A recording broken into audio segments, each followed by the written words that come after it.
Hey, everybody, I'm Jesse Hutch.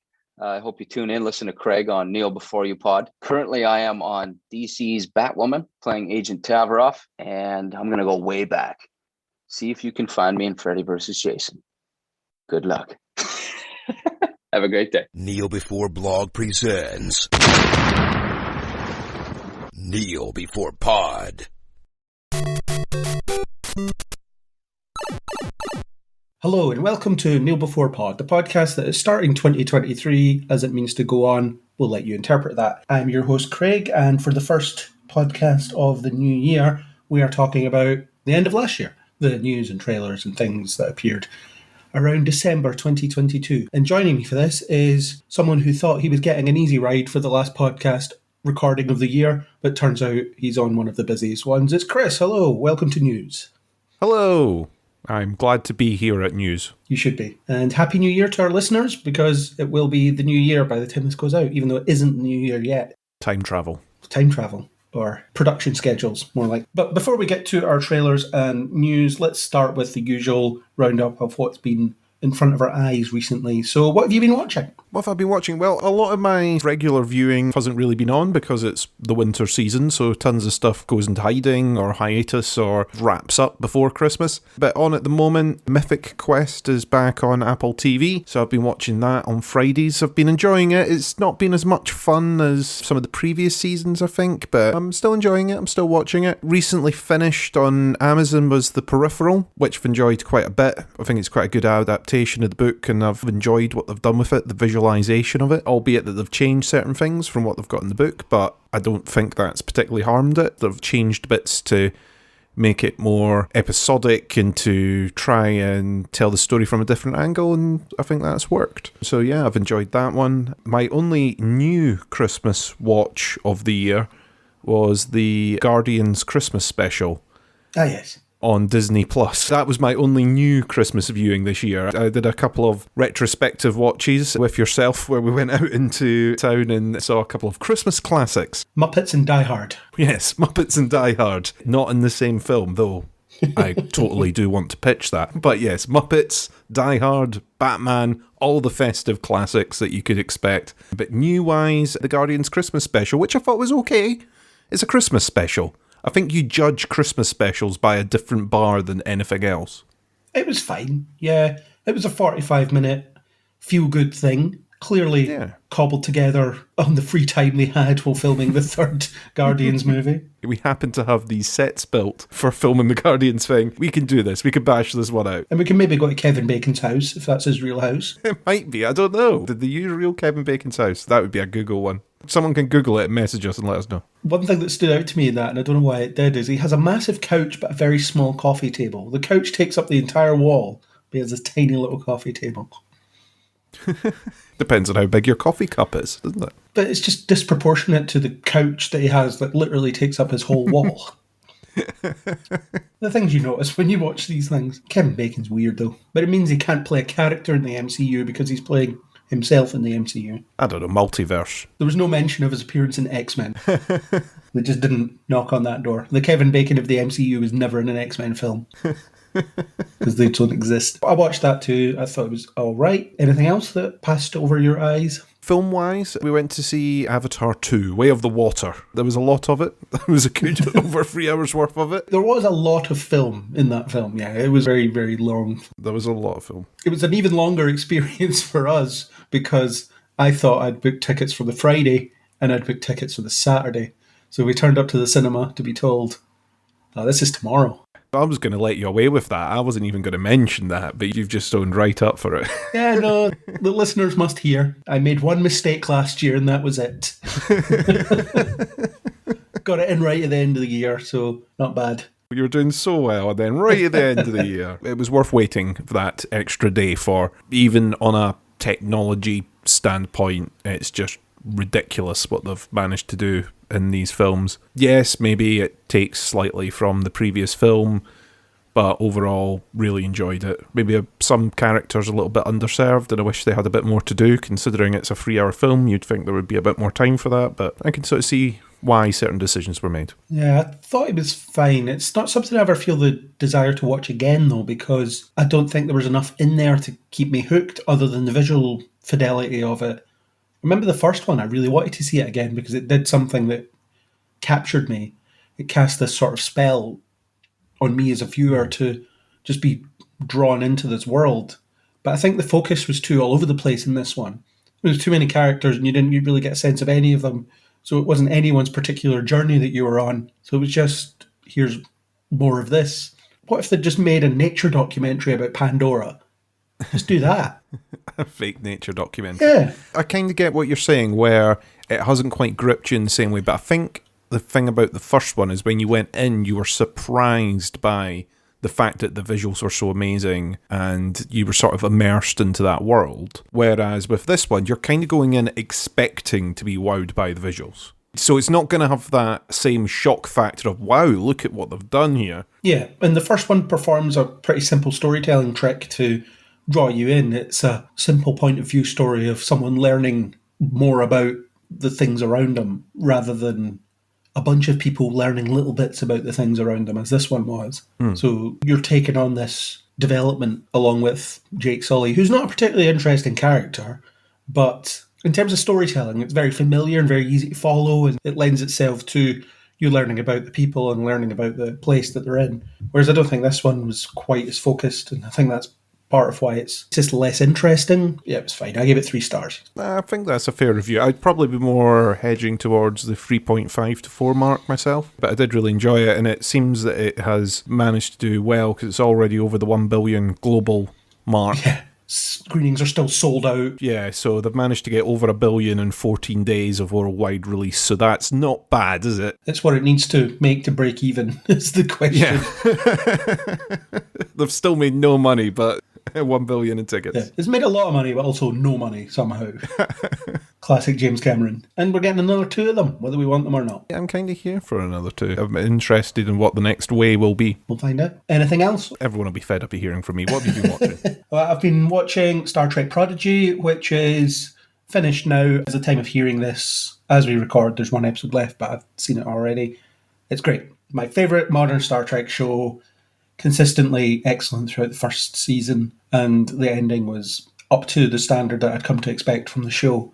So I really can't wait for season 2 now. I want more of it right now.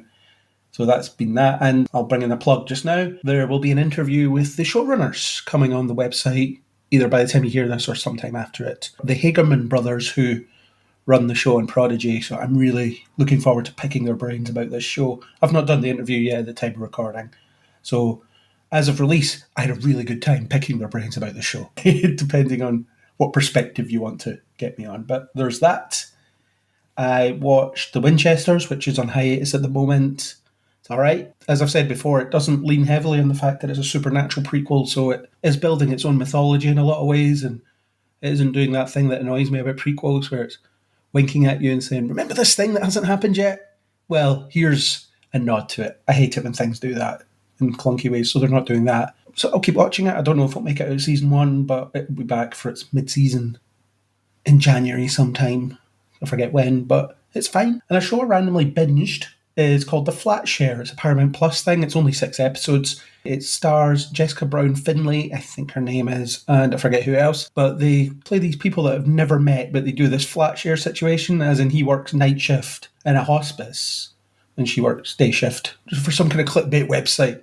Because clickbait websites have an office, apparently, in this universe. Didn't know that, but she does. So basically what they do is they share this 1-bedroom flat in London where she gets it during the day and he gets it during the night. It's sort of 8 p.m. to 8 a.m. shifts that they get. And they communicate through Post-it notes. So they leave each other little notes and you see them having conversations throughout the episodes, particularly the early episodes. And it's a really interesting exploration of communication and miscommunication and how relationships build and how difficult it can be to get to know someone that you've never met, and you're sort of thrust into these circumstances of living with them. And having experienced that myself, I found a lot of things that I could relate to within that concept. I thought it was really interesting. And yeah, I was captivated by it. I sat and watched it in a single day because I just couldn't put it down. It does taper off a bit towards the end, But certainly the first half of the season is really great at setting up its concept, so I would highly recommend seeking it out and watching it. It's really fascinating. Yeah, excellent. In terms of films, we saw Avatar, which I talked about. I also went to see Violent Night, which is the Christmas movie starring David Harbour as Santa dealing with a hostage situation. And it's excellent. It's an instant Christmas classic. Riffs on Die Hard, it riffs on Home Alone. It's really self-aware. It's great. It is just a great time at the movies. Or, I guess, sitting watching it yourself at home. But the audience I had were all game for it, so that enhanced it a little bit. So next year for Christmas, add it to your list. You will not be disappointed if you like those kinds of films. If you don't, then you'll hate it. But David Harbour's a great, disgruntled, over-the-hill Santa. He just does it so well. Hopefully it'll do the rounds in cinemas again. It would be nice, maybe, for some of the retrospective stuff. And I've got to say, the retrospective screenings that we've went to have all been pretty busy. Yeah. So it's obviously a popular thing. So maybe they will. Yeah, you can get this thing free on Disney Plus or whatever, but pay £8 and watch it at the cinema instead. People like doing that. Cost of living crisis and people are still doing it. Interesting. And I think that's about it for me. I don't think I've been watching much else. It's that sort of time of year where lots of shows are on a pause or they've already wrapped up before now. Yeah, and I haven't really picked up anything as a rewatch either as of yet. Do you have anything to plug? No. Cool. Just the regular. I'm on Black Diamond FM on Sunday afternoons, 12 till 2. Cool. Link is as always in the show notes. My plugs are, I've been plodding away on We Are Starfleet, which is the We Made This Network's Star Trek podcast, or one of them anyway. I was brought on to do the coverage of the second half of first season of Prodigy, so there's a lot of me talking about Prodigy over there, so you can hear all that. And I've already plugged it, but the interviews I have done / will be doing with the Hageman brothers, which I'm really looking forward to / really enjoyed. Time travel again. But anyway, let us move on to trailers. Oh, hang on, I have to take this phone call. Hello? What's your favourite scary movie? Angus, I know that's you. Yeah, okay, you rumbled me.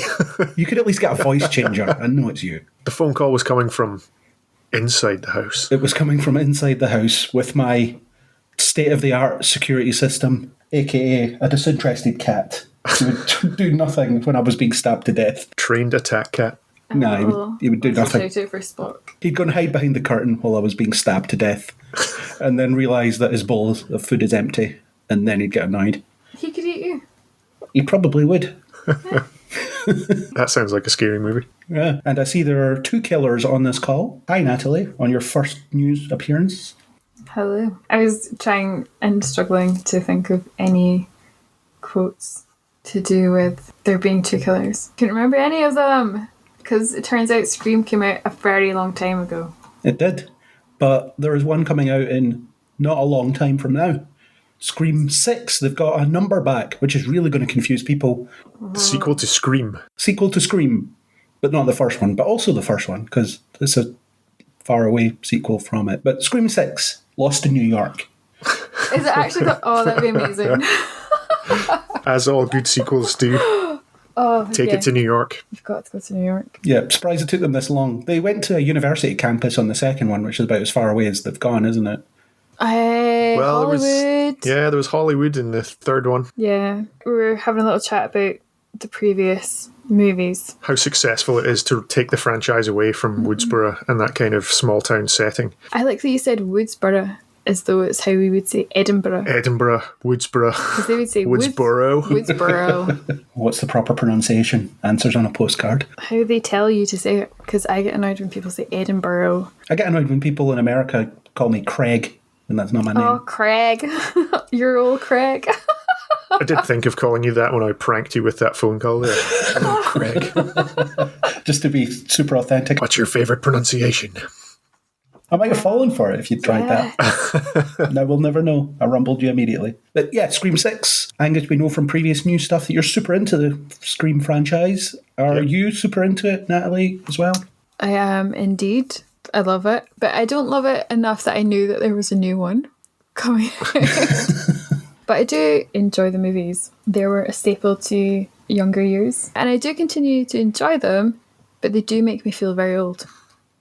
Yeah, they're getting on a bit now. They're very old movies. by comparison to newer movies, I suppose. They're not that old. No, but if you think about when Halloween and stuff came out, and you'd be like, wow, that came out so long ago, and they're bringing out new ones, the distance between those films must be very similar to where we're at with these Scream films and the origins. And they're managing to kind of reinvent themselves as well, which is impressive because a lot of horror franchises just go down the tubes. Yeah. I was going to mention another one that goes to New York, Jason Takes Manhattan. I haven't seen it, but I believe it's not held very highly in the Friday the 13th pantheon. So hopefully this one bucks that trend and continues the good work that Scream/Scream 5 put in. What about Leprechauns in New York? Leprechaun went to the Hood, which I believe was in LA. And the Space. Also not New York. And Predator went to, I think it was LA as well. Yeah. Oh, Predator went to the North Pole? Or was it the South Pole? That was the South Pole. Damn it. If you turn us around. It's all a matter of perspective, yeah. And of course, you've already mentioned one of cinema's greatest monsters, Kevin McAllister. Yep, Lost in New York. So Scream 5 you were a fan of then? I don't think we discussed it, on recorded format anyway, discussed it since the trailer. Yeah, it was one of these where it came a long time after its predecessor, which could have been a bad sign, but carried on that whole meta approach that Scream established back in the 90s, so I think it was really successful, probably even better than Scream 4. And they've all had David Arquette in them, right? Yes. I think he has been what has kept it being amazing. And now that, spoiler alert, he's no longer present, or is he? Well, that's what's interesting about this one. It's almost like they can't the new bring him generation. Could you flash back? Oh, I don't know how I feel about a new film because they took the very brave decision to kill a lot of the staple characters off. And they took the even braver decision to not pay actors what they were worth to come back. Did they pay them the 1993 rates? I don't know. There was just negotiations with, what's her name that plays Sydney? Neve Campbell. That's the one, around her pay, and she was getting short-changed, and she said, I'm not going to be in this one. I think she's probably done enough for the franchise. Yeah. If she really loved being in it and was willing to take a pay cut, then I'm sure she'd be in it. But I don't know if there's a whole lot more she can really do. I think her character's been through several arcs worth Yes. progress How through many this more time. cousins and nieces and stuff is she going to Well, have? yeah, it gets a bit ridiculous that she can survive 5, possibly 6 consecutive attempts on her life over a period of however many years. Yeah. She became the meme. I have to say, Courtney Cox and David Arquette, I think it became about them, and I really enjoyed their character arcs. I think Courtney Cox might be in this one. Gail Weathers is back Yeah, I guess. in New York. What? She's lost in New York. She doesn't know where she is.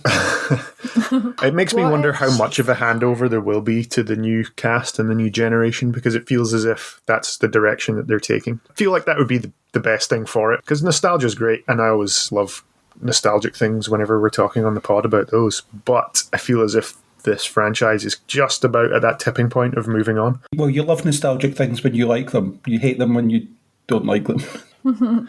Exactly. Do either of you want to describe or talk about what actually happens in the teaser trailer? Well, the teaser doesn't give you very much. They're in New York for Halloween, or at Halloween. I don't know if they're there specifically for Halloween. But who's they? Melissa Barrera's character and Jenna Ortega's character, names of which I can't remember. Neither can I. I am not familiar enough with it, but I will no doubt sisters from become last familiar with it as I rewatch over and over as I have with the previous movies. They're on a subway and they see someone in a ghost face costume and they're a bit like, oh God, oh no, not again. And then the ghost face disappears and then presses them up against a wall, or presses one of them up against a wall, and that's it. Sexy. Yeah, kind of hiding amongst all these other costumed people for Halloween. It could just be someone wearing a costume in poor taste a bit, or it could be another killer. Yeah, and then there's no hint of any of the old characters, so it is just that.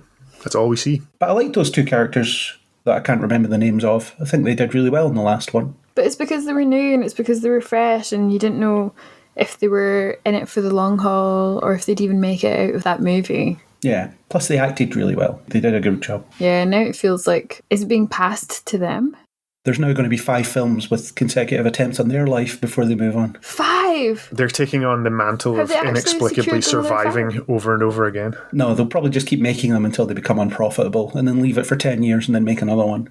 to see if it can become profitable. That's the way that franchises work nowadays. Yeah, there's pretty big gaps between 3 and 4 and then 4 and 5. This one has Hayden Panettiere returning. I think that's how you pronounce her name. I can't remember her character's name either. But she was in the one where... She was in 4. 4 was a bit of a collection of people that were on the cusp of becoming big at the time. Well, 4 had... Oh, I forget her name. She was in American Horror Story. And she was in Scream Queens. What's her name? Emma Roberts. Emma Roberts. That's right, the niece of Julia. Is she not Julia Roberts' daughter? No, I think it's her niece. Okay. But they're related anyway. There's a bit of nepotism in there. Is it her niece? I'm going to double check. I don't think Julia Roberts has got any kids. Well, she does have a daughter, but... Oh no, wait. Or is that her mum? So anyway, they're incorporating characters from previous episodes. For what purpose, we don't know, but they'll be there. But none of that appears in this teaser. No, it's less than 70 seconds. It's a really short teaser. I think it's pretty good at just establishing that, yeah, we're making this. And if this was all I ever saw before watching the film, I'd be okay with that. Do you think you even need this? Yeah, I think we need some form of a teaser. Just to let you know it's on the horizon. Yeah, because as we discussed in a previous podcast, audiences are pretty dumb. So unless you have a trailer that they can play at the cinema, they might not know something's coming out. Yeah, for me, all I think really is that it's interesting that the setting is in the city and that they use that riff on the Alien tagline, in a city of millions, no one can hear you scream. If I wasn't confident in their ability to spin some more gold out of this, then I'd be slightly worried about moving it to a different setting, because just to really grasp that nostalgia, you want it to be back in Woodsboro. They keep revisiting that over and over again anyway, but as I say, they handled 5 really well, so I have that confidence that they'll be able to pull something out the bag here with this one. Do you think they'll satirise horror franchises moving to a larger setting with more scope? Yeah, I can see how that would work. It's kind of there, it's available to them fresh out the box. They kind of did that before, though. As you said, and I forgot, they went to Hollywood. Yeah, and then they did the whole revisiting the original setting, plus they were able to build in the city and a few more set pieces around that. Yeah, and Scream 2 starts with a city as well, the screening of the Stab film. Yeah, that kind of takes it into a wider context. What we're saying is it's all stuff they've done before, but we'll see how they play with it this time. Yeah. Andrew made an interesting point about the Scream films before, how they're unique in the horror franchise department, as in most of them it's the killer that persists, whereas in this it's the image of Ghostface, but it's actually the victims that persist between films.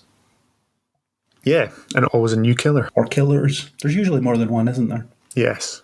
There was more than one in the last one. Spoiler alert. Yeah, we'll see. I don't know anything else about it, but it seems like they're confident in making this lucrative again. Yeah, and I'm sure they'll release another trailer closer to the time, and it will have a bit more in it and maybe give away a bit more. But they've done quite well, I think, in the past of not giving away too much, which can be a bit of a problem with trailers. Yeah, well, the trailer for the last one was just riffing on the famous phone call scene from the first one, wasn't it? Mm-hmm. When is the full trailer being released? Don't know, at some point closer to release. Because I was reading the date and I was like, is it due in March or is it due in October? Because I couldn't tell if it was UK dates or British dates. Wrestling with that format. US dates. It'll be the US date, so it'll probably be October. Gus was like, oh, maybe March. And I was like, it's such a weird time to release a Scream film. It's 10/3, so that'll be October 3rd. That makes more sense. Capture. I thought it was 310. Well, I don't know. It was a way that I was like, that's either the 3rd of October or the 10th of March. And then you said March. And then I was like, weird. But that's how you could shake up the horror movie industry. Just either way, films whenever. I'll be there to watch it. It'll either be released in March or October. One of the two. That's why Americans should always release their movies on the 20th odd of the month. Yeah. Avoid that. Or numbers higher than 12, so that you know which way round it is. That's honestly what I usually bank on. Google says March, but there's no guarantee that they just didn't misunderstand it the way we have. Okay. Google. I didn't think they started filming all that long ago, but I suppose it doesn't take too long to turn one of these around. Yeah. Once you have your script, it's not a complicated filming process in the way that other huge films are. Yeah. If it's March, brilliant. I thought of something also when we were talking about how we were going to chat about this teaser trailer for Scream 6. I know that Gus loves this film. Well, he loves the franchise. And then I was like, have we ever covered it in a podcast? And I think the answer is no.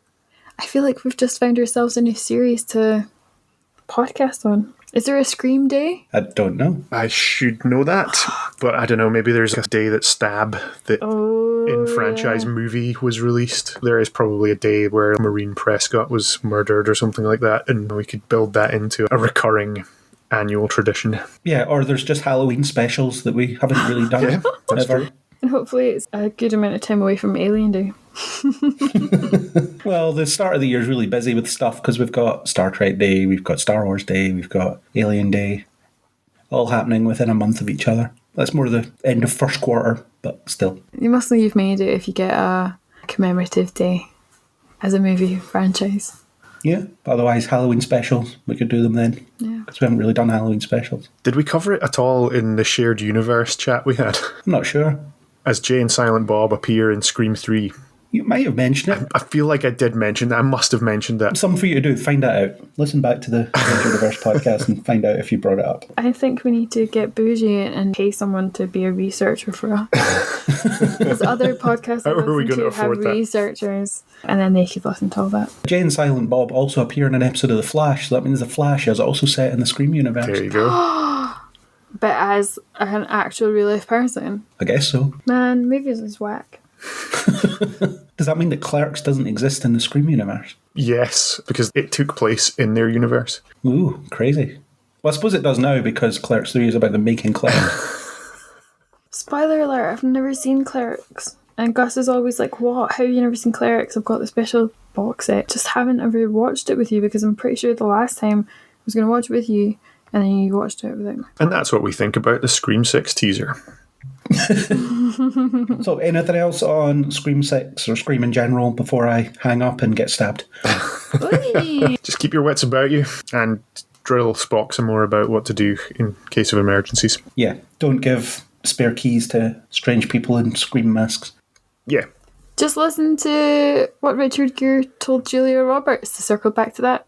Don't pick up the phone. Good advice. Thanks. I think that's generally good advice. In the modern day, we spend more time Googling who's phoning us rather than actually answering it and finding out.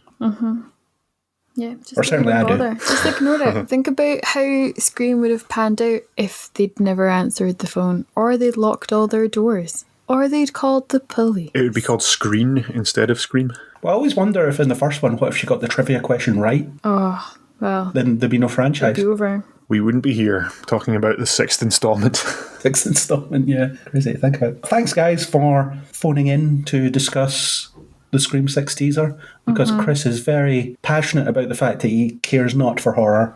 What? Well, someone's got to watch them. Someone does, yes, and we will. We love them. Yes, we will. Thank you very much. I'll leave you to get on with threatening other people, if that's what you're doing. No, that's not a sign off. Yep, next name in the phone book. Those still exist, right? Don't know how I appeared first, but okay. It's a very small phone book. Don't know that many people. Yeah. It'll be pretty easy to track it back to you because there'll be this very small pool of people. Does 141 still work? I have no idea. That's something for you to do. Find that out. Did you never use 141? I think it was 1471. No, 1471 was to find out who had called you. 141 was to block your number. 141 was to block your number if you were calling someone else, and 1471 was to hear who last called you. So you could let the Billy phone ring Loomis. out. You could let the phone ring out and then be like 555 5555. Oh, it's Billy Loomis. Why is he It calling only me? worked if they weren't X-Directory, though. It's a Yeah. very UK-centric thing. Yeah. What's it, star 69 in the US? To track Oh, it maybe. back? Where it used to be. How Why do I know magical. that? Don't know. Movies. Watched a lot of American TV, I guess. Yeah.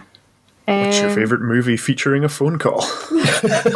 That'd be a weird list. A lot of films. That's if you write for BuzzFeed and you're really struggling. I'm genuinely going to have to look up if 141 still works, because that was magical back in the day. Magical for all of Natalie's crank calls. Yeah. You could call up anyone and then be like, haha. Oh, the fun you had. Was that when it was too cold or rainy outside to play Chapdoor Run? Oh, well, actually, it was to speak to boys that me and my friends fancied, and we would just phone them, but we wouldn't want them to know our number. That's what 13-year-old girls do. In the 90s. I wasn't there. Oh, wait. Oh, I was 13 in the technical 90s. Oh. But I'll have you all know, barely. Great. Well, on that note, thank you for phoning in. You can move to your next victim now. Thanks. Bye. Bye. See you next time. That was Angus and Natalie. They were just trying to kill me, and they might be phoning you to try and kill you next, just as a warning. I always look forward to chatting to those two. Even if they're trying to stab you. Oh, yeah. It's always the way the conversation opens, but then we end up just having a nice catch-up. You end up not getting stabbed. But there's always the risk. Let's talk about our first trailer that you're able to talk about. Cocaine Bear. We got a trailer for this. We talked about it as a news item several months ago, how they were making this film based on this true story of this bear that got coked up and went on a rampage, and now we have a trailer for it. I think it looks hilarious. It's this proper tongue-in-cheek horror vibe where people are constantly referencing how high the bear is on the cocaine that fell out of this plane, or was thrown out of this plane, and I have to say I'm really looking forward to seeing this. I wasn't sure when I was watching it. I was like, if they just put all the funny lines into the trailer and then That was my actually it's just concern. going to be ridiculous amounts of gore as this bear tears through people for the rest of the film. It's like the toned down version that we can show audiences before a screening. I'm a little bit worried that maybe the funniest bits are in the trailer. It doesn't look 100% like it's up the street for me. I recognise a lot of the cast that are in there from being backing actors isn't the right word, but sort of supporting cast elsewhere.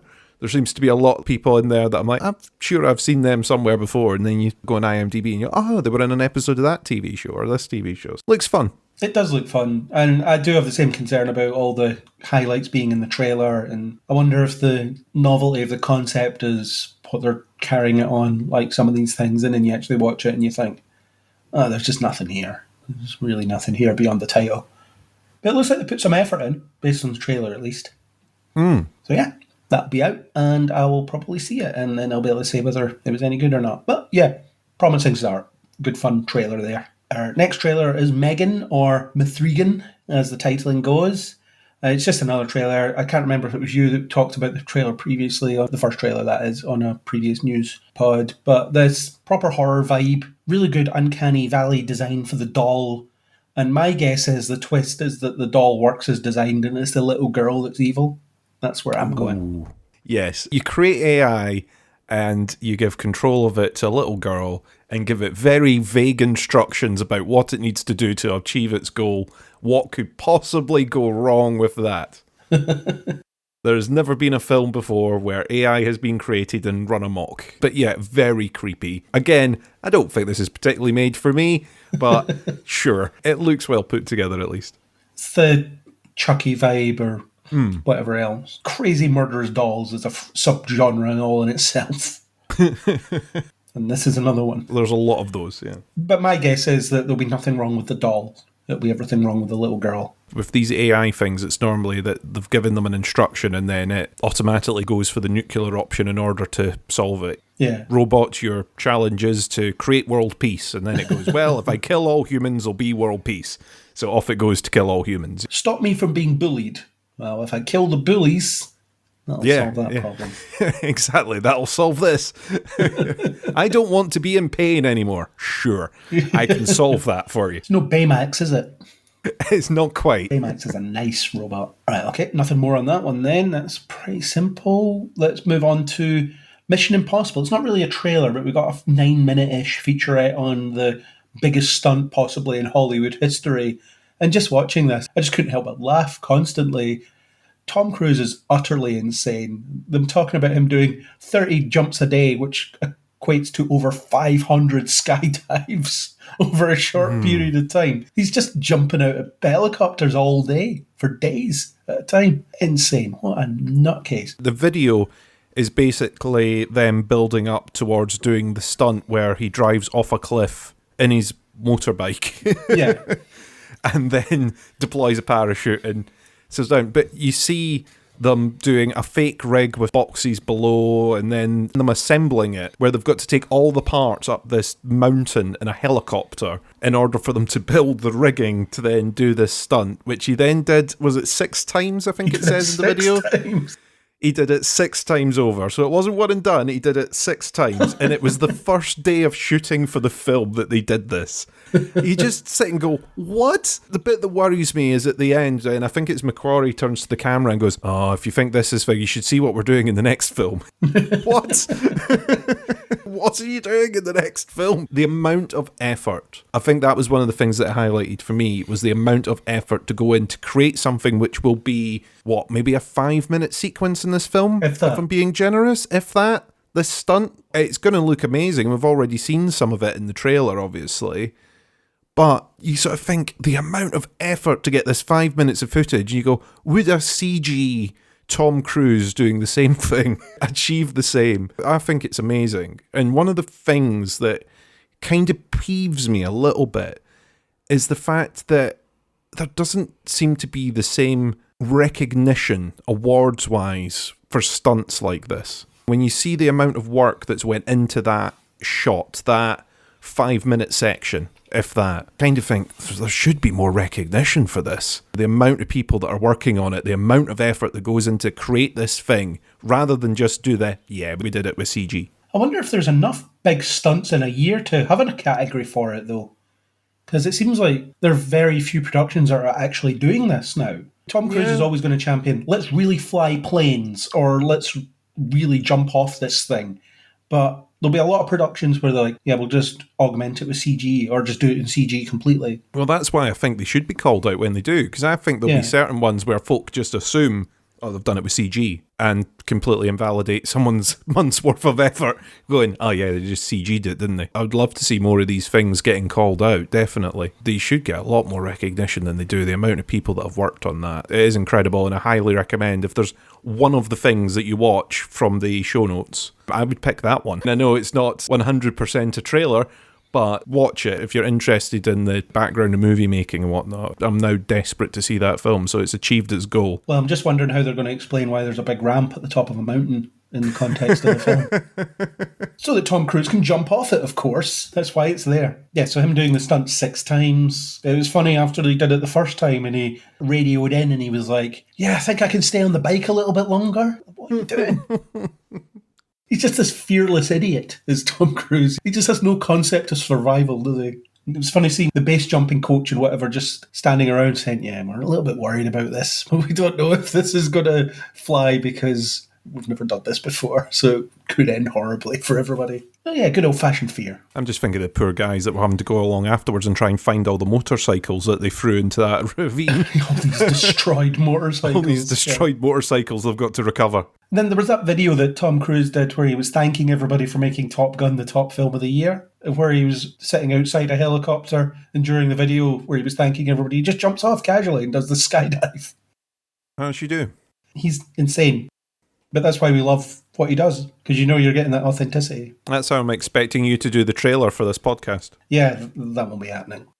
I am deathly afraid of heights, so I'm not the next Tom Cruise. Okay, let's move on to an actual trailer. Guardians of the Galaxy Volume 3, James Gunn's swan song in the Guardians franchise, and probably in the Marvel Universe forever. He'll never be back to there because he's over somewhere else, at least until they kick him out, which may happen. We'll talk about it later. This one, it struck me that it looks far more serious than the other two, but I think that's probably the way that they're presented in the trailer. The final film will probably still have the same amount of jokes and quips and everything that we've come to expect from A, Marvel films, and B, Guardians films. I think Rocket's probably going to die in this one. I'm getting that vibe. Yeah, I'm with you on the seriousness of this one. It's got a couple of gags sitting in there, but not that many. Also, not as many musical drops during the trailer either, actually. No, there's a song that plays through it. Yeah, there is, but there's not as many comedy beat or more up-tempo stuff that they normally throw into a Guardians trailer. I'm with you, there's definitely a lot of Rocket in there, so it seems to be hinting that something's going to happen to Rocket. But I don't know if that's maybe a fake out from the trailer, because a lot of the times when the trailer is made that way, it's to actually make you think, oh yeah, it's Rocket that's at threat, and then turns out it's someone else. I'm looking forward to getting a little bit of Rocket's backstory out of there. Rocket was one of the interesting characters in the Guardians of the Galaxy game that came out last year before. He was one of the good characters in the last Guardians game, so looking forward to getting a little bit more of Rocket's backstory out of this. You get to see a little bit of Adam Warlock in it, you get to see a little bit of the High Evolutionary in it. I think it's a good trailer. It doesn't seem to have the same comedy tones. I'm hoping that's there, because that's kind of why I love the Guardians of the Galaxy stuff, is it's a bit of fun in amongst everything else. They can do the serious moments, but love the comedy beats, love the needle drop moment. Yeah, I don't think those will go away, but maybe this will skew a bit more serious. The High Evolutionary is an interesting character to have in there. It looks like he's made a planet of talking animals, or there is a planet of talking animals, and Drax is really mean to them. He throws a ball in their face or something like that. To be fair, if you landed in the middle of a housing estate in a big ship and just planted it in the middle of the road in people's gardens, turned up out the blue, I imagine you get a slightly hostile response. Yeah, but it was the Drax who was the hostile one. He was the more hostile. Well, yeah, he threw the ball at the kid, didn't he? Gamora's there as well. She's looking at a picture. Mm-hmm. So we'll see what goes on with that, because that's Gamora without knowing the events of the previous two films. Yeah. This will be the last Guardians film with this collection of characters. That's not to say that all or some of them won't come back at some later point in something else. And I could see Marvel doing an offshoot Guardians of the Galaxy movie series with completely different characters. That's almost what they were hinting at the end of the second one with Stallone's crew. It makes sense, and then they could still tie in some of the original cast as a drop-in sort of thing to try and keep the thread running through it. Yeah. I think it probably has run its course a little bit, and especially considering that James Gunn's been stewarding the Guardians, it seems right to rotate a bit of everything out if James Gunn is going. Yeah. And key cast are wanting to go off and do different things, then sort of makes sense. And it's canon, isn't it? It's a team of individuals, so it's not always that lineup in the comics either. Yeah, the Guardians of the Galaxy can just be any configuration of outer space adventurers. Mm-hmm. A bit like the Avengers. The Avengers can be any configuration of heroes just doing stuff. Yeah, exactly. You can pull different ones in and out as you wish. I don't think they'll run back very quickly to Guardians of the Galaxy after this. Probably not, no. I don't think there'll be a spot in the immediate slate, but I would doubt that they would just ignore them after this. We'll see. But it looks good. We'll obviously see it. That's the thing. Whether a Marvel film looks good or not, we're there. It's just the way it is. It's the order of things. Yeah, they've suckered me in. Damn it. Yeah, that's it. You're invested now. You have to see everything. I must consume it all. Consume it all! Which is getting harder and harder because of just how much of it there is. Okay, let's move on to Transformers Rise of the Beasts. Trailer for this finally. Giant robot ape and things like that. I'm not sure if Bumblebee, the film, is canon to this movie or not. I don't know how much of a difference it'll make. It looks fine. There's no real sense of the plot. There's a big threat that no one has ever seen before, but they don't really say what it is. It's just that there is one. And I'm not quite sure on the viability of disguising giant robots as giant animals, because that's not quite a way to blend in, is it? You're going to stand out. It seems to be a slight flaw in the whole plan. 50-foot gorilla. Going to stand out. Yeah, you're going to stick out a little bit like a sore thumb, aren't you? And you said, I don't know if Bumblebee is canon to this. I don't know what is canon to this at all. I have lost track of what the Transformers franchise is and how it works. Well, the Michael Bay films are gone now. Whatever this is nothing to do with them. Cool. They've rebooted it, definitely. It's just whether the last reboot is connected to this one or not. We don't know. I really enjoyed Bumblebee. That was a surprise to me, because they simplified the story down, they made it more about the relationship with the characters and stuff, and that worked for me. This looks like it's kind of going back to the more traditional, there are lots of things going bang and exploding, and everything else that's going along around that is probably not very interesting. So we'll see. But yeah, it looks cool. There's some cool effect shots in there. Oh yeah, definitely. I'm seeing that sort of stuff. Yeah, and it's probably one of those ones, again, that rewards you for going and seeing it on a big, massive screen with ridiculous sound so that every explosion thumps your insides. Yeah, we've already seen it, but it will be interesting to see a take on Transformers that isn't Michael Bay. Because Bumblebee was a much smaller story, as you said. That was a separate thing. And it wasn't as successful as they wanted it to be, which is why they didn't immediately continue with what Bumblebee had established. You could probably just link this to Bumblebee and we'd be fine. I don't think that it steps on any toes that way. No, I don't imagine if you're setting it further forward in time and can establish other bits through there, but I kind of like the scaled back storytelling in Bumblebee, and this just doesn't seem that it's got that. It seems it's more back to the end of the world, galaxy altering states sort of thing. But it still might be more simple than what the Michael Bay era Transformers movies became. In terms of an earthbound threat or what have you. It might just be less insane and less confusing because it's so insane. No planets appearing in the sky and things like that. It's some kind of earthbound threat that they have to deal with.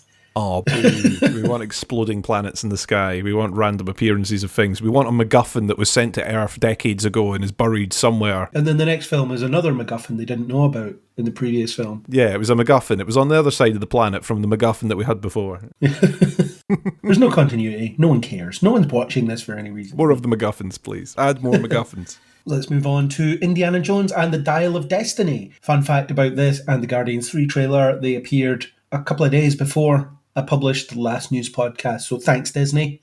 Your timing, as always, is not to my liking. But never mind. The trailers did technically release in December, so our November news wasn't tarnished by it. But there we go. Anyway, this looks good.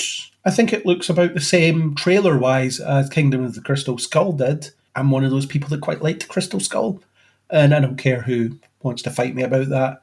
I liked it, thought it was fine. This seems to be a story about Indiana Jones and what his life has amounted to and where he's come from and where he is now and stuff like that. We have scenes of him being de-aged.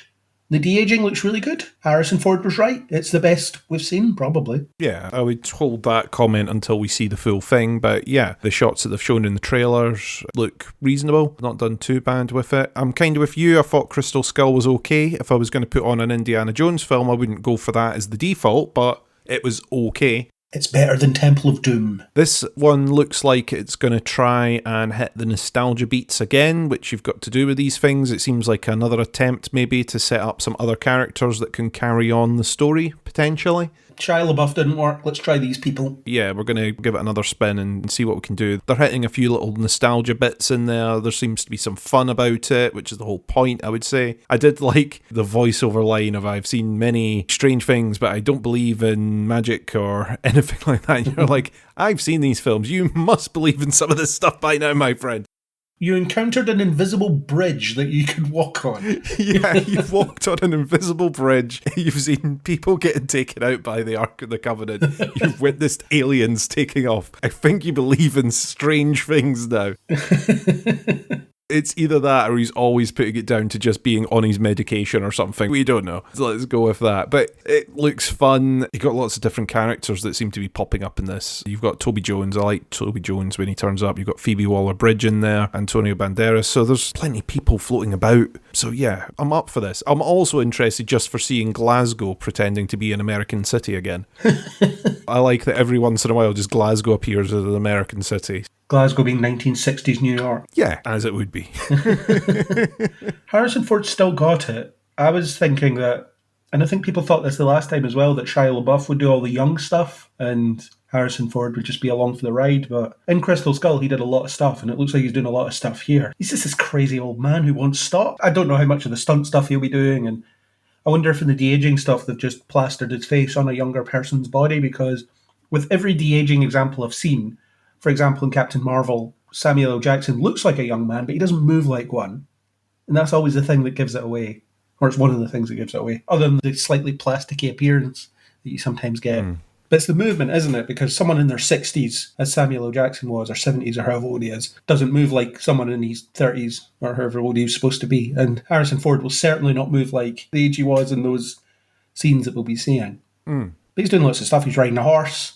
There's that really badly green-screened shot of him on the horse in the middle of a city or something that people seem to be tearing apart. And it's one of those things, you only notice it because people have pointed it out. When I was watching the trailer, I didn't think, oh, that looks bad. Yeah, it's one of those things that nowadays, because you can freeze frame individual frames and play everything in slow motion from a trailer, folk just spend hours picking through going, oh, look at this bit here, oh, you can see this. It's like, oh, come on. You see lots of tweets where people say, I hope this isn't the final render. Shut up. It probably isn't. As we've seen with other stuff, it might not even be in the final film. Any of the shots there may be cut from the final film. Yeah, maybe. But looks good. I'm really looking forward to seeing it. It'd be interesting to see someone else taking on Indiana Jones, because it's the first one without Spielberg directing. James Mangold this time, so will his take be different, or is he just going to try and copy Spielberg? The cinematography looks a bit Spielberg-esque. It looks like a Spielberg film. I imagine they'll have tried to keep some of the tones to make it seem similar. I don't think you'll go full difference until you end up replacing Harrison Ford and things like that. then they can try and do a different spin. They've still got Spielberg and Lucas as executive producers on this. Yeah, but there's always questions about how much work they actually do when they've got those kind of credits. Yeah. Just your name's on this because it has to be. You don't have to do anything. Yeah, you're going to get paid for this. That's the job I want. I want my name to just be on things and I get paid and I don't have to do anything. That'd be great. Imagine that. Yeah, I'll executive produce this as long as I don't have to look at anything. So yeah, Harrison Ford, he's still got it. He's going to keep doing it until he, I guess, kills himself on set. Him and Tom Cruise will be in a film together and they'll both die doing a stunt. That'll be what happens. Oh, no. No. No, I'm not having that. They'll both be in space and they'll die. You're going to send them both to space? Yeah. Oh, no. It's up to them. They want to do it, don't they? I don't know. I don't imagine if you asked Harrison Ford if he wanted to go to space, he would say yes. I think if you ask him to do anything, he doesn't want to do it. His default reaction is, no, I hate this and hate everything about it. Well, I think he likes Indiana Jones. It's Star Wars he doesn't like. It seems like he has fun with Indiana Jones, and that's why I'm glad that he's back for this, because he's one of those ones where I tie him so tightly to the character. I don't know if I would have the same connection to an Indiana Jones film that didn't have Harrison Ford in it. Yeah, I think it'll happen eventually, though, because it's Disney now. Oh, it will. I'm just not sure I'm going to accept it when it happens. I will see. But yeah, looking forward to this. It's already an exciting year for movies in 2023. Lots of big franchise stuff that we can sink our teeth into. Let's move on to an interesting film, 65, which I had in my notes because I forgot what the title is, which is ridiculous because it's just a number. Kylo Ren versus dinosaurs was the first note that I put to remind myself to look it up. It looks kind of like Planet of the Apes, but with dinosaurs, as in pilot crashes on planet, and then, well, it's dinosaurs. I'm not quite sure if Adam Driver's playing an alien who looks human or a human from the future. It's unclear, but he's stuck on Earth 65 million years ago, and there's dinosaurs everywhere, and he has to fight dinosaurs. That sounds interesting. There's dinosaurs and there's unexpected asteroids and time travel / not time travel / distant travelers who arrive on Earth accidentally from a long time ago in a galaxy far, far away. I basically wrote the same note as you, which is sci-fi future guy v dinosaurs. I don't know what to make of this film whatsoever. It's got me intrigued. Not necessarily in a good way. It's got me intrigued. Well, we have the effects left over from the Jurassic franchise, and we've got this stuff that's left over from sci-fi franchises. So if we merge the two sets together, we could create this film where it's someone surviving Jurassic Park, but with sci-fi technology on his side. It's very weird. And I don't know if the whole thing is meant to be your Adam and Eve story kind of thing. This is how life began on Earth or something. It seems very odd to me. It's interesting. The fact that Adam Driver's in it, there's probably something in there, because he doesn't seem to just be one of these people that goes for random scripts. So thinking there might be a bit more to it than we're seeing in the trailer.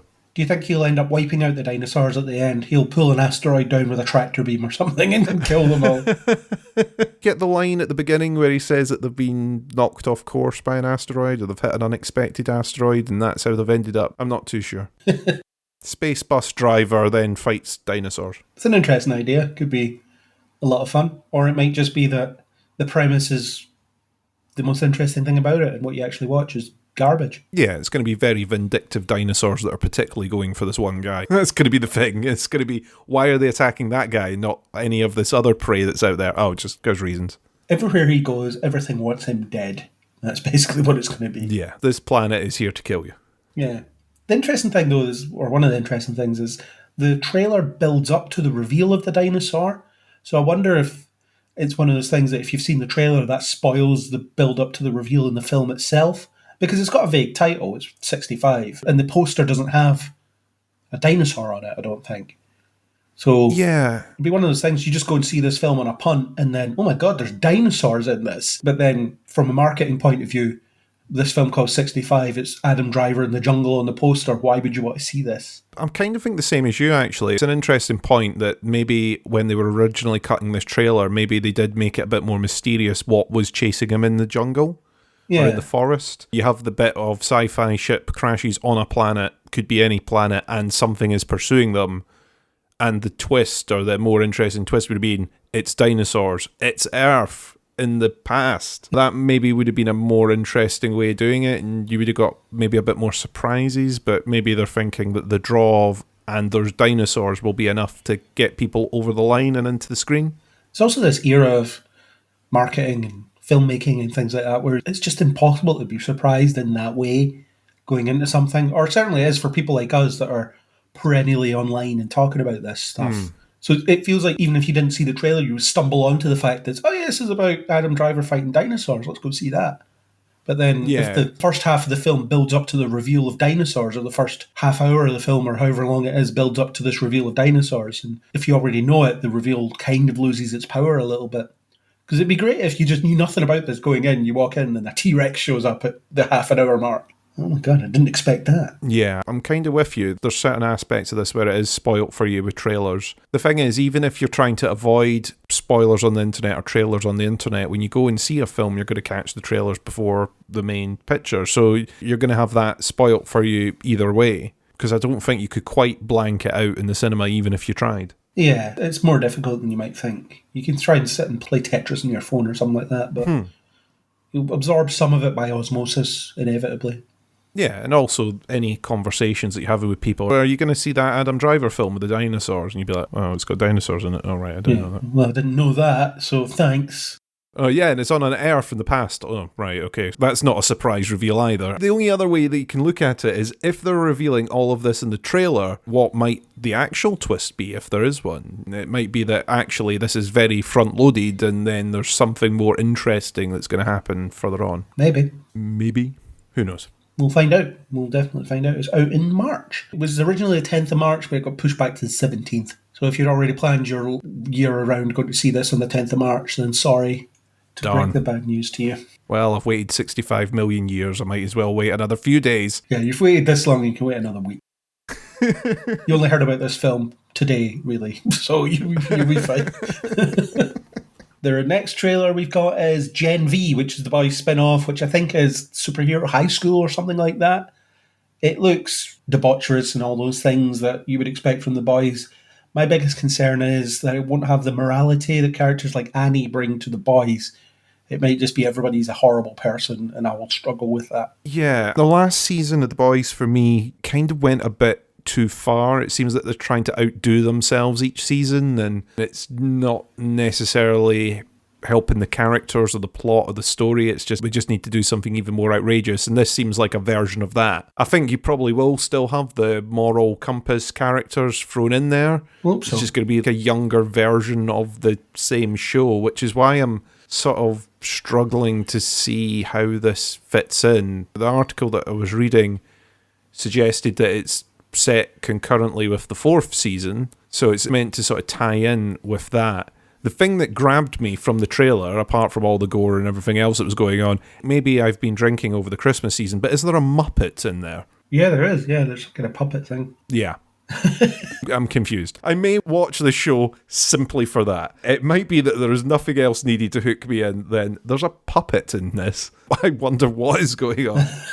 Yeah, the trailer doesn't give you a lot to go on. It's just more the Boys debauchery and gore. Yeah, there's people exploding, getting cut up, getting punched, explosions and things, and you're like, oh, okay, I guess. I take it there will be more to it, but like I said, the last season of The Boys didn't really hook me as much as the other two.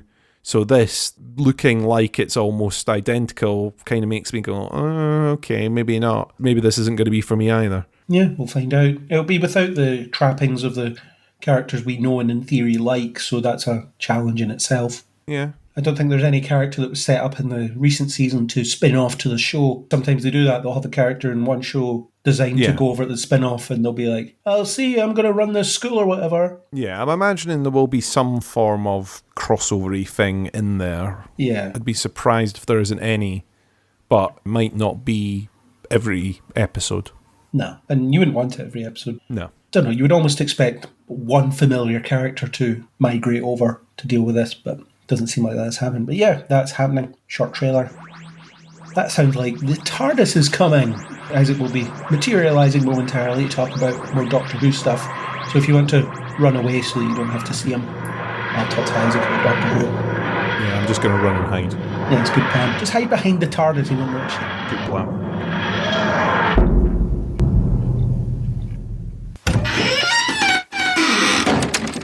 Isaac, I don't believe in destiny, but if I did, I would say it's your destiny to constantly appear on a news podcast to talk about Doctor Who. If this is going to distract me every month, because this is like a new bit of info we need to talk about, I guess it's Russell T Davis's second year is going to be. It's going to be just drip-fed bits. It'll be the opposite effect to what Chibnall was doing. We'll be 2 weeks away from something airing and knowing nothing about it. And then with Russell T Davies, we're just going to be sick of it by the time it comes out. Exactly. It's different, and we'll see if it's any better. So we were treated to a surprise trailer on Christmas Day. I think there was a lot of scuttlebutt around the tease of it on Christmas Eve where people were saying, "Oh, do you think they'll give us a whole episode on Christmas Day?" And I was just thinking, God, I really hope not. That's too much. Yeah, I know people are always excited for more Doctor Who, but that wouldn't be the best gamble to just surprise release a whole special. I don't think the people in it would be too happy. You're just watching Strictly, and then, oh good, there's more Doctor Who to play. You flip over from Father Ted and you're like, oh, a Doctor Who started half an hour ago. But we got this trailer. I suppose before we get to that, we should just talk about the costume reveal. They showed a picture of Ncuti Gatwa and Millie Gibson in costume. There's not much to say about Millie's Ruby Sunday, Ruby Sunday, yes. Ruby Sunday costume. She just looks like a teenage girl. Standard human teenage girl. But the Doctor has quite an understated yet wacky costume. Yeah, it reminds me of the first Peter Capaldi costume, the white buttoned-up shirt and the black sort of suit thing. Yeah, I hope it evolves, because in its current form it's okay, but it's not particularly amazing. Checkered is going to be the theme of Rusty Davis Era 2. He's the third person we see to have checkered gear. So he's got like a sort of brown checkered... I always call them detective coats because he had the belt. I don't know what they're really called. But he has those belts around the edge with the same trousers, a sort of orange cashmere jumper. And trousers that match the jacket. Yeah, and matching trousers. Apparently also he had a picture on Instagram where he's clapping a clipboard or something and he has painted nails. He's got rings and painted nails on, so I think whether or not that's out of filming or if that's going to be part of his costume, it's yet to be seen. But it's probably, if he's in costume, there's a high chance that those black painted nails might be something, might not be something. It reminds me of the Christopher Eccleston costume in concept, because that was quite understated. Yeah, it's not everyday human costume, but also not particularly standout. Yeah, which is the way to go for a soft reboot. You're easing a new audience into the concept in a lot of ways. Yeah, I do like a bit of wackiness, though. I think also because there's a lot of warm colours here, it's all browns and oranges. If it goes forward and adds a bit, I wouldn't mind a bit of blue or purple to contrast against everything. But I guess we'll have to see. I just have the TARDIS to contrast against him, I guess. Yeah, well, all modern Doctors have had variable looks. David Tennant was the only one that was really fully consistent. I suppose Jodie Whittaker. Yeah, I think Jodie Whittaker's probably the most... Because David Tennant, he only had like a brown suit or a blue suit. And then his formal wear for when he was at parties. Oh yeah, occasionally I had tuxedo for Christmas specials. Yeah. That's when Peter Capaldi were a bit more fashionable. I'm kind of hoping that this is a base layer to things. It's fine, but it's nothing fantastic. Yeah, so that's it for the costume. Let's talk about the trailer. It shows some stuff, most of it which went over my head, although the stuff I did pick up on was the fact that Russell T Davies essentially seems to be picking up exactly where he left off and ignoring everything that happened since, because he ended his run with Donna and her family, and now he's just gone right back to it, as if nothing ever happened. Interestingly enough, the reason this came about is through lockdown Zoom chats. I'm trying to find out where the story is. Apparently it's in Doctor Who magazine, but I don't buy it, so I don't have it with me. But apparently there was a Zoom chat between David Tennant, Catherine Tate, and Rusty Davis. I think it was during they did Twitter rewatches of Doctor Who episodes during lockdown, and they were kind of reminiscing on, oh, that was really fun. We quite liked being in Doctor Who. And that sort of bowled over to, can we do another one? And I think he was like, well, I guess I can fit something in. And I think they both knew that the anniversary special was coming up and that he was taking over. So, but yeah, we are currently right back in. It's 2009 again. Yeah, we have Donna again with Catherine Tate. We have Donna's mum, Sylvia. I can't remember if it's Sylvia or Sylvia. I think it's Sylvia. We both could be wrong, though. Both could be wrong. Donna's mum is back. We have Sean Temple, Donna's husband, and we have Rose, Yasmin Finney's Rose, who looks like she's part of the family. I guess she may be Donna's daughter. Maybe. I suppose it's been long enough. Because there's a clip towards the end where, we'll get into it a bit later, but they're addressing the 14th Doctor, David Tennant's Doctor, and having a bit of a joke around. And she seems to be part of the family, and it would make sense, I guess, that Rose is part of the Temple Nobles. One thing that stood out is they don't look like they're millionaires. They don't look like they're millionaires, though I suppose this is set in 2023. That gives them 14 years to put all their money in that collapsed Bitcoin from a few weeks ago. Just stood out to me because that was certainly the suggested happy ending that the Doctor created for them, wasn't it? Getting their father to buy them a lottery ticket. Yeah. Or Donna's father to buy them a lottery ticket. Maybe they will be millionaires and they've just chosen to continue living on this council estate. Maybe they will. I'd quite like it if at the end of the episode they don't know what to do and they're like, oh, why don't we take our super jet that we have? It just parked outside. Oh, we spent it all on this jet. Imagery-wise, it's very reminiscent of what Russell T Davies was focusing on. It's set on council estates and things like that. It's those kind of working class settings. Yeah, that was his grand design for Doctor 2 when he brought it back to sort of root it in everyday life. And that seems to be continuing on at least for this initial run and maybe into his next series is. But present day London, what we came to expect from Rusty Davis's first run. And Donna's important again. Things are after her. There's a risk of her remembering the Doctor once again. It might kill her again. I think it'll end with her remembering everything and somehow accepting it and staying behind. Yeah, it will probably end with her remembering who the Doctor is, but it's fine, I guess. We'll figure it out. Yeah, because he's not the same Doctor anymore or whatever. There's also a hint that David Tennant's Doctor is a bit uncertain about who he is now. He has that line where he says, I don't know who I am anymore. Yeah, that could be something. I mean, there's a lot leaning on the villains. I know there was a bit of trouble recently where the costume changed with the regeneration and that caused a bit of upset. And now with this and with the potential, still unconfirmed Neil Patrick Harris's character, I personally think that none of this is a coincidence. There's definitely a reason that we have the return of David Tennant, Donna, and the costume and everything. To segue in, we have a bit more of Neil Patrick Harris doing an accent. Yes. I'm not sure exactly what. He's camping it up. He's camping it up. He has at least 2 or 3 different looks. From what we can tell, he has a sort of evening wear look. He has his sort of, what's the guy who made Pinocchio? Geppetto? Geppetto, yeah. A sort of Geppetto look in his, I don't know if it's a shop, his base anyway, and he appears to have maybe some sort of musical number. He's surrounded by rose petals, and he's wearing a sort of whitish suit. Though it's not confirmed, and we've discussed before, it's looking quite likely that he is an old character called the Toymaker. The Toymaker is a race. They were in Old Doctor Who more, and they're in one Jodie Whittaker story called the Celestials. They are an immortal race who are very, very bored because they're immortal and they don't have much to do, so they tend to cause havoc for entertainment purposes. It's in Can You Hear Me, the Jodie Whittaker story where we have Zellin and his partner.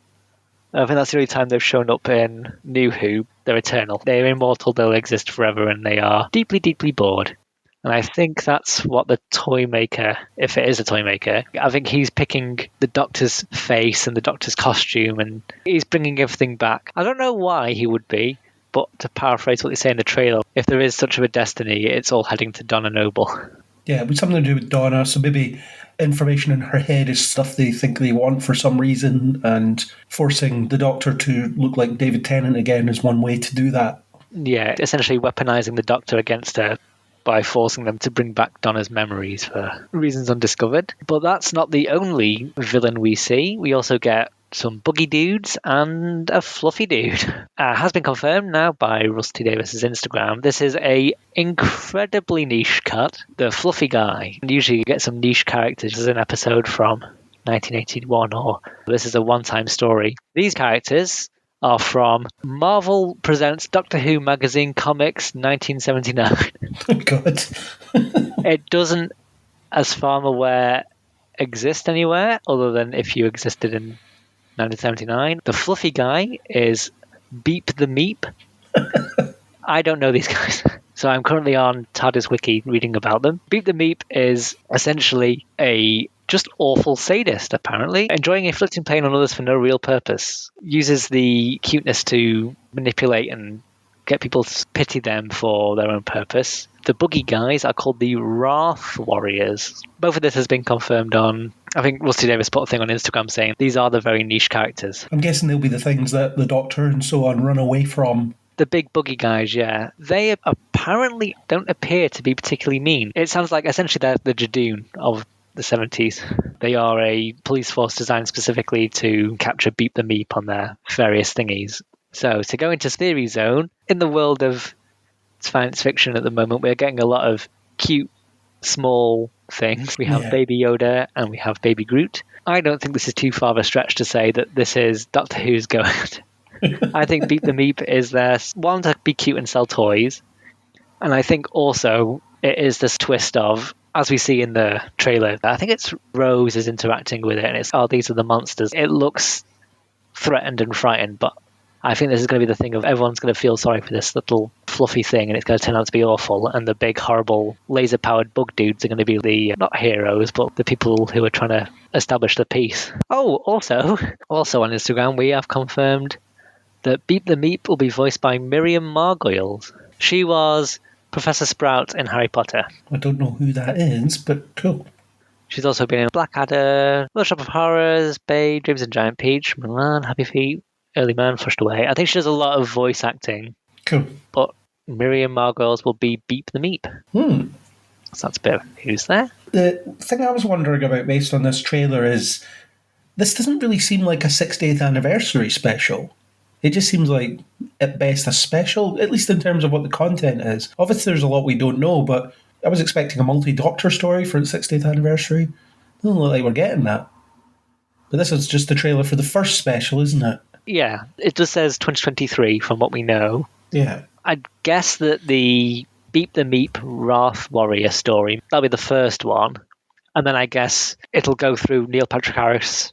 We'll have a few adventures. All 3 adventures will feature him as sort of the end boss. The end boss, yeah. And his scheme. You would expect a multi-Doctor thingy, but also it doesn't necessarily have to be a multi-Doctor. We do have Ncuti Gatwa, I'm assuming, at some point shows up. So we get at least those 2. And I suppose since we had basically every Doctor in Power of the Doctor, and I know that Peter Capaldi's mentioned recently that he doesn't really want to come back for multi-Doctor things. It might just be a case of it doesn't necessarily have to be. Yeah, but it just seems quite a standard episode for it being the special. Yeah, it is safe to guess if this is next year, Christmas next year, that this is the surface level threat. The main story is happening between various characters, but there is an invasion or some such going on. So I think what they're showing us is this is the thing of the episode to keep it going at pace. And I'm assuming that the bigger plot, the more anniversary plot, is probably going to be happening on, and they're keeping it under wraps for now. But I guess we'll see. It's still a very long time away. Yeah, you would expect fireworks for a big anniversary like that, especially considering what they did last time. Yeah, I mean, there still could be. We know there's going to be 3. This may be just stuff for the first one, and it might build up. Could just be 3 episodes. It's also fine. Even if they're good, I could see people be disappointed by that because it is a landmark anniversary. Yeah. Need a bit of action, adventure and budget and stuff, but I wouldn't be overly surprised if it's not as apocalyptic as a big event style thingy can be. Do you think we'll end up getting the first one earlier than we anticipated? Because we're getting a lot of stuff about it, and it seems like it's going to be torturous to wait until November or whenever it is it's all planned. I was thinking that because there's 3 60th specials, and I think also there might be a Ncuti Gatwa adventure. I think there's going to be 3 specials that culminate on the 23rd of November, and then a Christmas adventure for Ncuti Gatwa. Yes, Christmas is his first episode, isn't it? Yeah, so that's a lot for November. That's more just a small series, really. Yeah. Yeah, I wouldn't be overly surprised if they space them out like David Tennant's last specials. This could be coming in Easter. Because you'd have to imagine that this first one is more or less done by now. It looks pretty done. It will be filmed completely at least, so they'll be in post-production for it now. Yeah, now we know they're filming the Ncuti Gatwa stuff, so this is all, at least in the physical side, it's wrapped up. So I wouldn't be overly surprised if we get an Easter special or a May or June or something. I think I'd prefer that rather than this concentration of 3 big episodes. Yeah, I'd like that. especially the 60th anniversary, it's a whole year. So yeah, they can space them out over the year. I think that'd be quite handy then, saying if it was a compressed little in a month, that's basically a small series. But yeah, I guess it is very early to tell. But yeah, I think I'd prefer a more stretched out thing. Yeah, but we got this trailer and it doesn't really show an awful lot. Well, it shows a lot, but not an awful lot at the same time. Yeah, I think it's showing a lot of surface level stuff. We're getting explosions and running around and aliens and flashing and weird accents. But yeah, I think a lot of it will be kept under wraps for a fair amount of time. And David Tennant hiding behind Sylvie and Sean. Yeah, it looks like Donna is going to remember in some capacity, unless she believes Sylvie's attempts at hiding him. Yeah, we'll find out. We'll But find cool. out. It was an unexpected surprise for Christmas Day. Yeah, it's a nice little Christmas treat. I know there's not usually not been Doctor on Christmas for a while, and we have to take what we can get. This will be the last Christmas for many years, probably, without Doctor Who being on. Yeah, it looks like it's going to slot back into its Christmas slot, which I know people like. Yeah, I'm not thrilled by it either. I'm not thrilled by that. I like New Year's Day. There's nothing on New Year's Day. And also it means I have to watch Doctor Who with my family and they ask questions. Catch up. I don't know why he's back. Here's TARDIS Wiki. Shut up. Let me watch it. Just watch the episode and find out. And I'm guessing it's going to be back to Saturday night when it airs as well. I don't know, maybe. Did we discuss last time that they've confirmed there's 8 episodes? Yes. 8 episodes plus a Christmas special every year. Yeah. So 9 episodes a year. Yes, 9 episode. An 8 episode series with a special. No yearly gaps or anything. That's the plan for right now. We'll see how that manifests. That's the plan at least for series 14. Yeah, could be Saturdays, could be still Sundays, or Tuesday or anything, I suppose. It doesn't make too much of a difference, really. Saturday's the traditional slot. It is traditionally Saturday, but that doesn't mean it's necessarily the best day. They'll maybe need to do some calculations to figure out what the best day to release something on streaming is. Yeah, Marvel's going to be Friday or Wednesday? They're on Thursdays now. Thursday. They were Fridays and then they changed to Wednesdays and then She-Hulk was Thursdays. When it used to be on Saturday, especially in the Peter Capaldi one, it tended to bump against Strictly Come Dancing quite a lot. So I think that's why they moved it over. But also, it doesn't really matter to us, whichever day it comes out. I'd rather it wasn't Saturday though, because sometimes I socialise on Saturdays. Same with Christmas. Sometimes days are just kind of busy, and there's quiet days we've got nothing to do. It'd be nicer to fit them on that. I'm thinking selfishly from a reviewer point of view because I don't want to be writing reviews on Saturday nights or on Christmas night. Yeah, exactly. When's everyone going to think of the poor reviewer? Or BBC if you're listening, or Bad Wolf if you're listening. I'll take screeners and have them, and then I can do it early, and then I don't have to do it Saturday nights or Christmas Day. Exactly. I don't know if they do screeners. Apparently they used to, but I don't know if they do that anymore. I think they were giving stuff out to big outlets. I know with the Power of the Doctor, they did screenings, and they didn't have the last 5 minutes or something like that. Yeah, they just get people in. Usually the TV Guide people come in and watch it. I mean, that's about as much as you can get from BBC, really. But they cut the last 5 minutes, didn't they? Or the regeneration, anyway. Yeah, but I know that for series premieres or other stuff, they tend to just do an event in-house and they invite people down as opposed to a screening thing. I remember when Capaldi's series was starting as part of the Edinburgh TV Festival, they were showing Deep Breath in the cinema. Oh, yeah. I remember that. I think Stephen Moffat was there doing a Q&A after or something. Not seen in a while, yeah, but I'd say it's not the most exciting episode to go watch in the cinema. No. Well, that was one they played in the cinema as well, just for punters on the night it aired. Yeah. And they never did it again after that. No, I can see why. It wasn't the best idea. The 50th anniversary, that made sense to have at the cinema.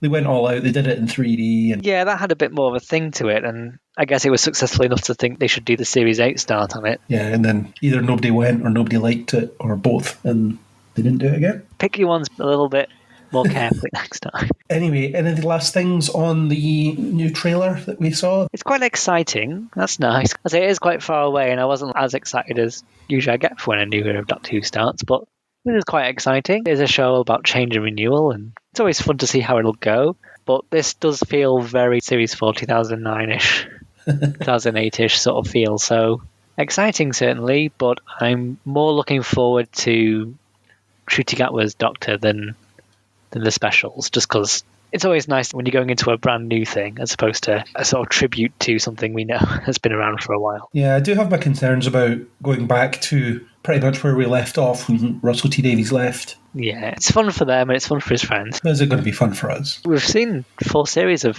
his Doctor Who already as it was. I'm more excited to see what he can do differently and what new styles he can bring in as opposed to looking back at his first go. But either way, it's something to look forward to in maybe 11th month's time or maybe before then. Yeah, and as we've discussed previously, it makes sense to bring back the most popular Doctor to take on the 60th anniversary rather than just lumping the new guy on it. Yeah, it would be a lot to go in on your first episode. Carry the special.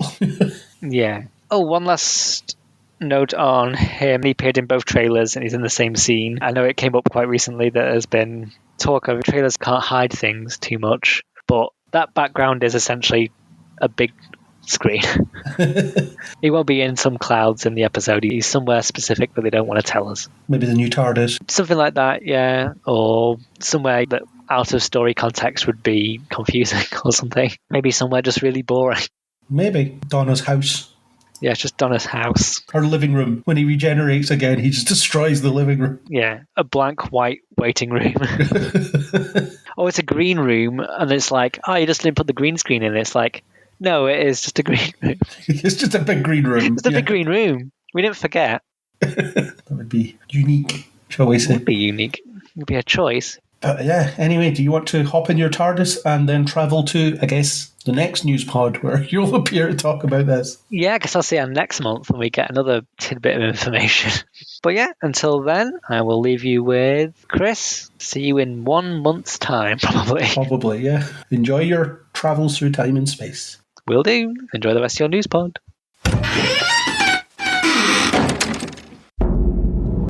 Okay, so Isaac is away. You can hear him dematerializing as we speak. Thank God for that. Love his new outfit, though. He looks cracking. He combed his hair for this one. Maybe he didn't. I don't know. It's nice that he's putting an effort into the podcast now. It's good. Yeah.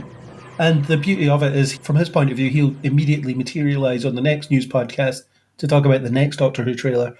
He's just stuck in this constant cycle of just appearing on this podcast to talk about Doctor Who. He can't get away from it now. He goes where he's needed. Give him a few months and he'll just hate Doctor Who because he never gets to talk about anything else. Imagine such a world where that happened. Imagine. Anyway, let's continue our trailer journey. We have Oppenheimer. And this trailer that is available online is not the same trailer that we saw in IMAX before Avatar, but it's similar enough. It's focused around the terror of this invention, and there's a creeping inevitability to the trailer as well, as it builds up to what will happen and how much it's going to change the world. And the longer trailer in the cinema mentions the potential to ignite the atmosphere, so there's a lot of stakes around the creation of this thing that can't be uncreated after you've created it. It doesn't mention it here, but it does mention about how monumental it is. It looks good. I'm lukewarm on a lot of Christopher Nolan stuff, and I wonder if this will be the same. It just depends. But it looks like it's a really interesting, true story worth telling. I've got to say, it looks like it's amazingly shot.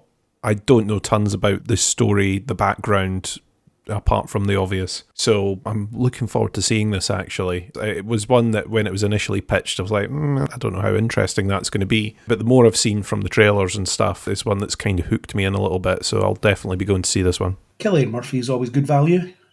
You always get good out of him. Got a great cast. Visually, it looks great. Christopher Nolan probably is really setting off an atomic bomb to get the shot. He refuses to use CGI, so he's going to try and create it using non-CGI. That'll be interesting to find out how he does that. Just use CGI. It's a tool. It's a filmmaking tool like any other. Just use it. He has used it before in Interstellar and Batman, of course. Probably Tenet. Let's move on to the film that's out the same day, at least for now. Barbie. We finally have a trailer for it. And one thing that surprised me about it is the parody of the 2001 A Space Odyssey opening, because I thought we weren't doing that anymore. I thought, milk the parody of the opening of that film for as much as it was worth. I didn't think there was any more mileage in it, but apparently it's okay to do it again. So we've looped back round. We've come full circle. We're back to, this is funny again. Yes, it's no longer parody, it's now back in play. The 2001 music in there, I've got to say, I still have no idea whatsoever what this film is. I do not know. The opening of this, I was like, hang on, what? So she's giant and there's kids and they're throwing their dolls away and there's a voiceover bit. I still don't know what this film now is. I'm still clueless. It seems to be about the creation of the grown-up doll and how important that was for history. I guess, but looking at the scenes that they then show at the end, I don't know if it's going to cut like part documentary, part parody Barbie. I don't know. It just seems odd. I can't quite put my finger on it. I mean, I'm curious. I've been curious about this since it was announced, but I still have many questions. And I guess that's the intent of the whole thing. What I find amusing is that we have a lot of preteen girls and things going to see a Barbie movie and they'll get a Greta Gerwig movie. Like, what is this? This isn't for us. Maybe it is, I don't know. Nobody knows. But they've ripped off the opening of 2001, which is hilarious because most of the audience won't even know what that is now. It's almost faded into cultural obscurity. It's one of those things that comes up, you know the music, but you don't know the context behind the music. Yeah, I think lots of people have heard that music mainly in use as a parody for slow reveal of something dramatic rather than its original purpose. And the scene itself is a riff on the actual opening of that movie. 2001: A Space Odyssey opens with monkeys beating each other up with bones and things, and then they discover a monolith, and then the film starts. So that's what they're doing there. But we'll see. It's very colourful. The production design is impressive, and maybe it'll be fun. I don't know. We'll go see it the same day as Oppenheimer. Double bill. Do you do Oppenheimer first, then Barbie, or Barbie, then Oppenheimer? As I've always said, it depends which timings are more convenient. That will influence my decision. Then it'll be really upsetting when we see Barbie first, then go to the pub and then go to see Oppenheimer and find out I've booked a ticket for the day after for Oppenheimer. No, this is for tomorrow. Like, no, I don't get to see Cillian Murphy blow up a bomb today. I'll have to wait till tomorrow. It's entirely dependent on cinema scheduling, which one I'll see first, because you've got to time it. Ideally, you want to be walking out of one of them and straight into the other one with no gap, which doesn't always happen. Stay tuned for more exciting updates on cinema scheduling. Move on to The Last of Us, HBO's adaptation of the video game. This looks really good. It looks really, really good. I wonder if it'll break that video game curse that people think still exists. I think it was broken with Sonic and Detective Pikachu, personally, but people still think it's in play, and this looks like it could be a good example of a video game adaptation. It highlights all the stuff that the game does, so the growth in the relationship between Joel and Ellie. You see in the trailer, he describes her as cargo, so he's immediately set up to just not care about this person that he's taking from one place to another. It mentions a cure being developed, and you generally see people just being really hardened by the end of the world. Joel has just closed himself off emotionally because he's in survival mode. It looks really great. I'm looking forward to seeing it. I've not played the games. I've seen a bit of yourself playing them in the past. But yeah, it looks the business. It looks like another one of those HBO shows where they've really spent the budget on it to make it look really, really good. The only downside for me is they do that trailer thing of an eerie version of a pop song. I've got that in my notes too. The melancholy take on me. Yeah, you've got melancholy take on me, and I'm like, oh, you did that.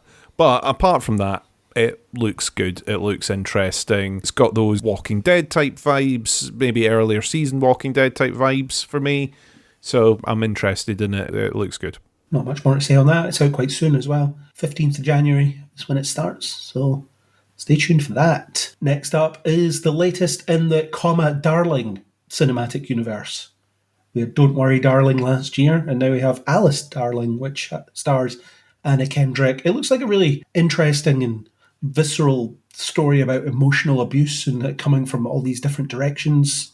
It just looks really unsettling. I'm really into the vibe of this trailer. And I really like Anna Kendrick as well. She kind of gets pigeonholed in a lot of these goofy comedic roles, and she was doing a lot of them, but she definitely has dramatic chops, and it would be good to see her getting the chance to make use of them. Yeah, this was a proper creepy trailer, this highlighting the emotional damage aspect, and the repetition of the lines in the trailer just makes you feel really uneasy by the end of it. I don't know if this is particularly for me. It's one of those ones you look at it and you go, nah, it's probably not one for me, but the trailer definitely achieves that, putting you in an uncomfortable state when you watch it. What do you think the 2024 Darling movie will be? And is it going to culminate in a big Darling team-up in a few years? The Darling universe. Could happen. Probably won't. The reason I put it on the agenda by and large was to make the Darling joke, so there we go, I did it. Oh, is that why? Also because I like the look of it. But making that joke was a big part of it, I won't lie. Was it worth it? Yes. Do you feel satisfied in your life I now? do, that's it. Yeah, good. I'm glad. My life is now complete. Congratulations, Craig, darling. You've done well. I will now ascend to a higher plane of existence. Next up, we have another adaptation of The Three Musketeers. I didn't realise until today when I watched the trailer that it was in French. That was a surprise to me. But it looks really good and authentic in terms of its costuming and setting and all that stuff. It's probably a cut above the nonsense that was the last one, which I don't remember that much. I remember James Corden was in it, and I remember there was flying airships and a weird battle between airships that was somewhat reminiscent of the Mutara Nebula battle in Wrath of Khan, which I did not expect from a Three Musketeers movie. I wouldn't recommend watching it. It was also in 3D, and I'm surprised they didn't take the opportunity to call it the 3D Musketeers. Oh. Which was a shame, but I don't remember when that was out. I remember seeing it though, but this one, I probably won't watch it because I really struggled with subtitles. But I was really impressed with what I saw here. Yeah, I'm with you. It looks very accurate, and it reminds me just how much high school French I've forgotten. See, I did German. I did French at high school in standard grade, and I appear to have forgotten all of it. But unless they were asking what was in their fridge and what you had in your pencil case, then I was probably out of my depth to begin with. What are your hobbies? It does not show up anywhere. Yeah, what are your hobbies? Do you live by the seaside? What is the way to the post office? None of those seem to have appeared in that trailer, which I was disappointed about. Like you say, the costuming and the sets and everything look fantastic in that. I was intrigued by the fact that it's in 2 parts, so I wasn't sure if the trailer itself is for the 2 parts or if this is for part 1. And then there'll be a trailer for part 2. It's probably just for part 1, but I don't know. It could be this thing that they cut the trailer based on footage that they filmed for both parts and they don't know when the divide will be. Yeah, I'm not too sure. Like I said, I couldn't quite work it out from the way the trailer finished with promoting the fact that it was 2 parts. But yeah, it looks good. Eva Green's in it as well. She's always very good. Especially in French, maybe. I don't know. She can speak French, so she's in this. She may also be French originally. I actually don't know. I can't speak French. I let the funky music do the talking. Oh, God. The worst part is I remember who sang that song, but I'm just not going to mention that. If you're allowed to shoehorn in Come a Darling jokes, then I'm shoehorning in musical lyrics. Bad musical lyrics. Anyway, let's move on before we get dragged down that rabbit hole and talk about Mario. We got a second trailer and a clip that we can talk about. I am still not keen on Chris Pratt in this role. I have no idea why anybody thought casting him as Mario was a good idea, beyond the fact that he can appear on The Late Show with whoever and say, I'm in Mario, go see it. Because all the kids will go see it anyway, because they do with animated films. There are lots of cool nods to the games with the level obstacles. You've got the Fire Flower, the Tanuki suit, Mario Kart, the Rainbow Road, Mario Galaxy stuff. My issue with that is it looks like it's throwing absolutely everything you can think of associated with Mario into one film, which probably ends up with it being really bloated, because you're running the whole gamut of stuff in one 90-minute adventure or whatever it is. Yeah, I mean, you either look at it as they're not holding back to try and squeeze out 3-4 films out of this. They're just throwing every reference they possibly can into film number 1. I wrote down the same as you. They've kind of got the levels platform type thing there, and they've got mock Mario Kart and a few other bits and pieces that I was able to pick up. Chris Pratt's casting, I don't really have a massive issue with him being cast in this. I've not got a huge connection to Mario, to be honest. I don't think the character of Mario is sacred in my heart, so I don't really care. It's one of those where I'm like, yeah, maybe there would have been a better voice actor rather than a screen actor, not wanting to try and diminish roles or anything here. But yeah, it's probably that kind of casting is because Chris Pratt is going to get on talk shows and things to then encourage the parents to then take the kids, because it's not really the kids that you're appealing to by putting Chris Pratt in it, it's the parents who will take the kids that you're appealing to. It looks fun, it looks like there's some silly bits and pieces in there, so it might be a sort of disposable watch. I'm not too sure. It's not a character I've got a huge tie to, but then it might be fun. I'm not particularly connected to Sonic either, but I enjoyed the first Sonic film when we went along. It was fun watching the clip of him walking through the Mushroom Kingdom, and you see that it's built like a Mario level with all the floating, moving platforms and things, and making the observation about, oh, so these bricks are just floating in the air. That's just the way things work here. But there's also some questionable stuff that annoys me. There's a bit where he says "let's a go" and he doesn't sound in any way passionate about it. And when he does the wahoo as well when he's driving the cart, again, zero passion there. I do like the score, though, the way they've tied in the Mario soundtrack. I do like that, because they've got some little subtle bits of it in there in the background. I was like, that's quite neatly done. Definitely, and it'll probably be good. We'll see it, I imagine.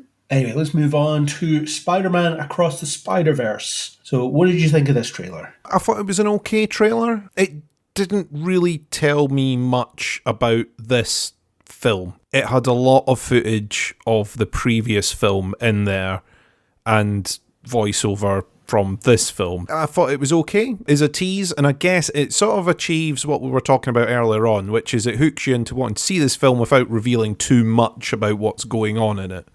So it's leaving you surprises and things that can be discovered. I really enjoyed the first Spider-Verse film. I'm 100% up for this, even if they hadn't released a trailer. But my one little problem is you don't really have much of this film in it. But if that means that they're holding surprises back and stuff that we can discover when we watch it, then I'm kind of okay with that. I thought this trailer was really good. I like that it makes it clear that Miles is the focus. He's the main character of this story. And the conversation he has with his mother, it's a mother worried about their child fending for themselves. It extends that metaphor of being a superhero as adulthood. Miles is a teenager, but he's on the cusp of adulthood. He's about to go into the world and make his own mark on it and not really have to lean on his parents anymore. And that's something his mother's worried about. She's worried about letting him leave the nest in that profound way. And that gets extended through the fact that he's fighting to save the multiverse with other Spider-Men and women, which is a really interesting thing. That was the beauty of the first film, is that it kept you in Miles's shoes throughout. So that made all the outlandish stuff easier to accept, and it made it all meaningful.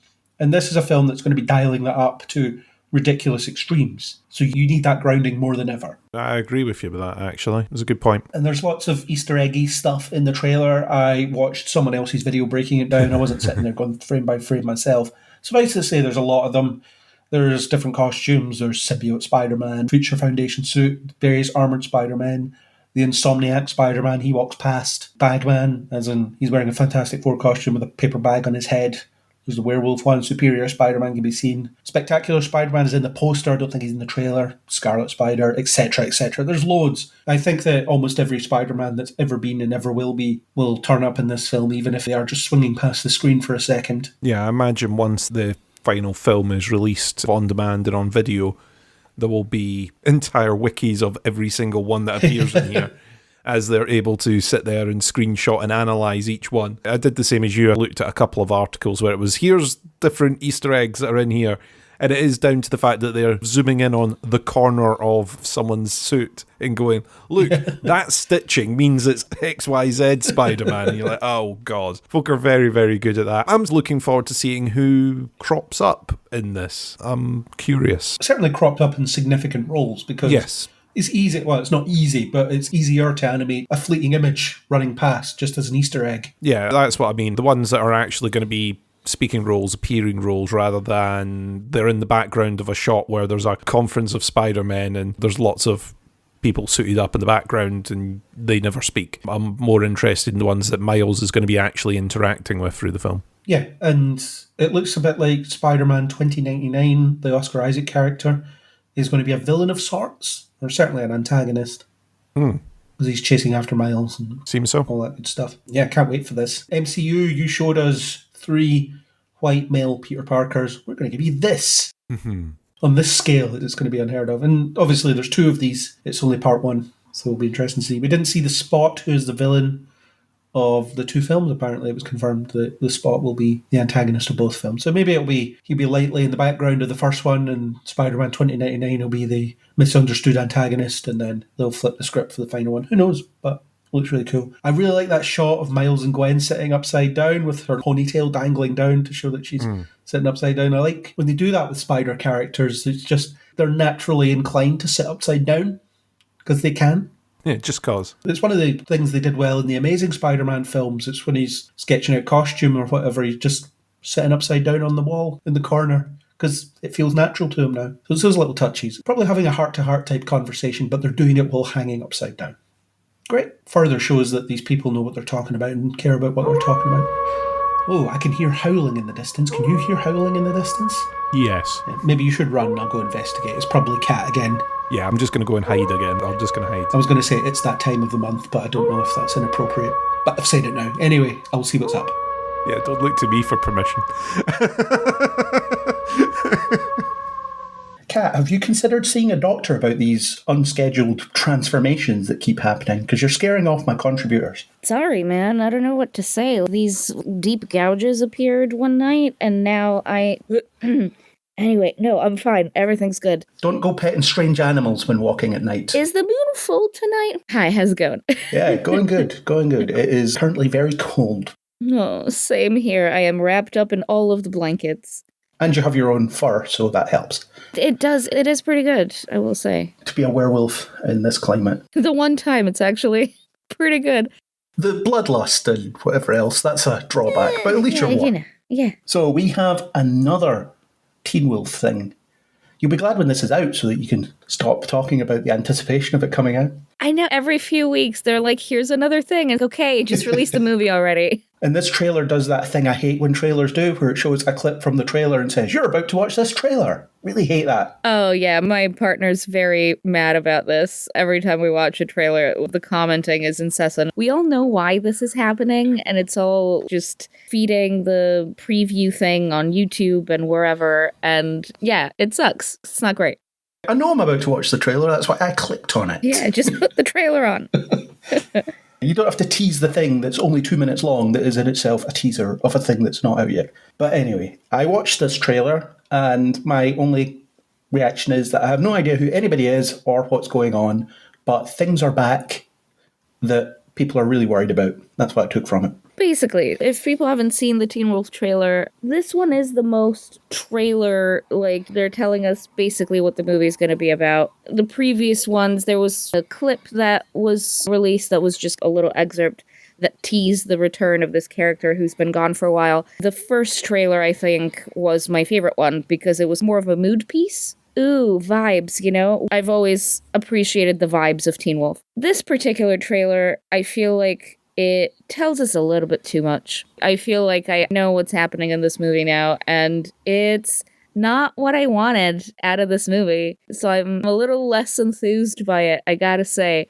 First of all, no Dylan O'Brien in the trailer at all. And just seeing the plot just makes me less confident that he'll show up at all. They wouldn't do a cameo for him because he was the show or he was the fandom. Everyone was there for Dylan O'Brien, basically. And it's an interesting story premise where, and I've talked about this character before, Allison, the actress wanted to leave because she wanted to pursue a film career. And then when it didn't work out, because she wasn't getting any parts, because bless her heart, she's okay, but she's not a fantastic performer. She's all right. And the auditions weren't working out, and so then she kind of crawled her way back to, and this is an interpretation, of course, allegedly this happened, but she basically crawled her way back to Teen Wolf, and they wrote her back in as an ancestor of her character who got killed off because she wanted to leave. So here's this entire movie that's predicated on Allison's return, and she has no memories, and it might not even be her. Someone says that the Kitsune is playing tricks. So the Kitsune is a fox spirit that was quite crucial in the mid to later seasons of Teen Wolf, which was a very cool thing that they added that I don't really see very many werewolf media do, which is actually lift myths and stories from other places of the world and weave them into the werewolf mythology in a way that I think makes very good sense. So it'd be cool to see that, even though Arden Cho, who was the Kitsune in the show, is not in this movie. So it's going to be someone else, I guess, which is a bit, I don't know. I understand that it's all availabilities and who can make it and who wants to come back and things like that. But it's a little disappointing that some of the plot choices made would have benefited from certain characters being back, but alas. And it doesn't look like we're going to get very much by way of answers of how long has this been going on in Beacon Hills. I think I've talked about this before. There was one character who in a throwaway line at the end of one season, kind of pulled a Lost Boys and said, oh, well, it's Beacon Hills, all of these werewolves and things. Wait, who knew? For how long? What's happening here? And it doesn't look like we'll get much of that either. And I don't know, man. It just kind of seems like an overblown Teen Wolf reunion episode, which I'm much less enthused by. I was hoping for something a little more substantial. That being said, I might be completely wrong in interpreting this trailer. I will watch this movie. I'm just a little tired of all the trailers now. The more you tell me, the less I want to see this movie, so maybe don't release another trailer. Please and thank you. Surely they can. It's just over a month until release. You've got enough media out there. I don't know, man. I could see them being like, ooh, it's January 1st, here's a trailer, you know. But I've had enough. This will be your last news appearance to talk about trailers before the release, because for sure, yes, the next news recording will be around or after the release of the actual films. Yeah. So I guess the lingering question, and I suppose the lingering question has always been this, is why are they doing this after all this time? Why are they bringing this back? I get that there's a huge fandom around it and things, but it gets to a point where fandoms have said goodbye to something and they're content with it being over and don't expect it or don't really want it to come back. Yeah, I don't know that the Teen Wolf fandom was always like, oh man, we gotta have a movie now. We're getting the 6 seasons and a movie treatment, so to speak. And especially because of the way the fandom kind of formed organically on Tumblr and other places, the stuff that the fandom cares about kind of doesn't seem to be in here. So, who is this for? If you're gonna pander to the fandom and give us a movie, where's Styles? Are we really gonna have Derek being straight married and with a teenage son? Is that really the way you're gonna go about it after queer baiting for 6 seasons? Cool. There's just things like that I'm just like, yeah, who is this for? I'm glad that Colton Haynes is back. Obviously, he exited the show and it did him wonders for his career, so it's fine. And I'm glad that he's back because maybe we get a little bit of closure for his character because he unceremoniously was just written off as having moved to London. An American werewolf to London, get it? Yeah. I don't know who this movie's for. Far be it for me to speak for the entire fandom, but I'm sure that I am not alone in feeling this way. I'll watch it, but my interest is not piqued anymore because the stuff that I was hoping would be in this don't seem to be, and so I don't know. Yeah, I speak from the experience of seeing a few things that I'd said goodbye to, TV shows and things coming back after years of not being on, and thinking, oh yeah, I can't wait to see this thing happen again. And then when I see it happen again, I'm thinking, I was kind of okay with it being done, to be honest. I'm looking at you, Picard. Oh, yeah, exactly. Reunions and returns and spin-offs and things like that. Sometimes you don't have to do it. Even if you didn't go out with a bang, even if the ending was not what you wanted it to be creatively. Sometimes when things are over, they really are over.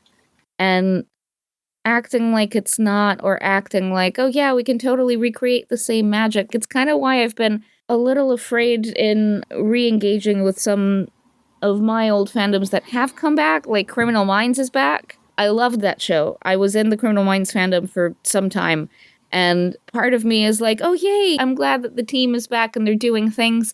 But on the other hand, I'm like, do we need this? I don't know. And what if it's bad? Sometimes you mourn something for a while, you're upset that it's gone, and then you move on and find something else. That's okay. That's just the cycle of becoming a fan of something, isn't it? Eventually, it disappears, you're upset about it, or maybe you're satisfied by the way it ended, but either way, there's a sort of grieving period.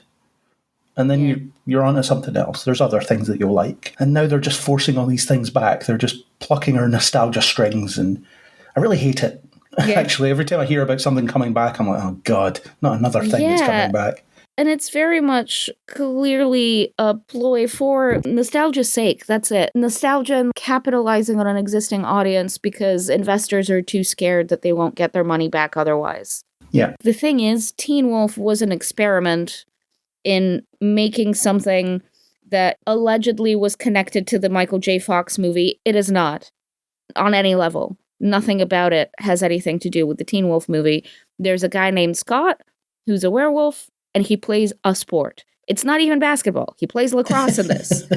And none of the plot of the show has anything to do with the original Teen Wolf movie. It's just not related. In fact, I would say it's such a tangential connection that this is the closest thing to an original show about werewolves and things that is not based on a novel. It's not based on anything. It's, here you go, a new story, new world building, and it worked, and it was appreciated very organically, and it just kind of exploded because people liked it. And then by the end of the show, it was a shell of what it once was. As I think, talked about on this podcast before, sometimes when original cast members leave and you bring in new people, etc., it just kind of loses its appeal. So it did go out with a whimper a little bit, but also it's fine. There's been other shows in my life, looking at you, Supernatural, that did not go out when they were supposed to, and they just kept going for 10 more years. I always enjoyed Supernatural, so I was okay with that. It was a nice little constant in my life. For half of my life, almost. A permanent presence. Yeah, quite.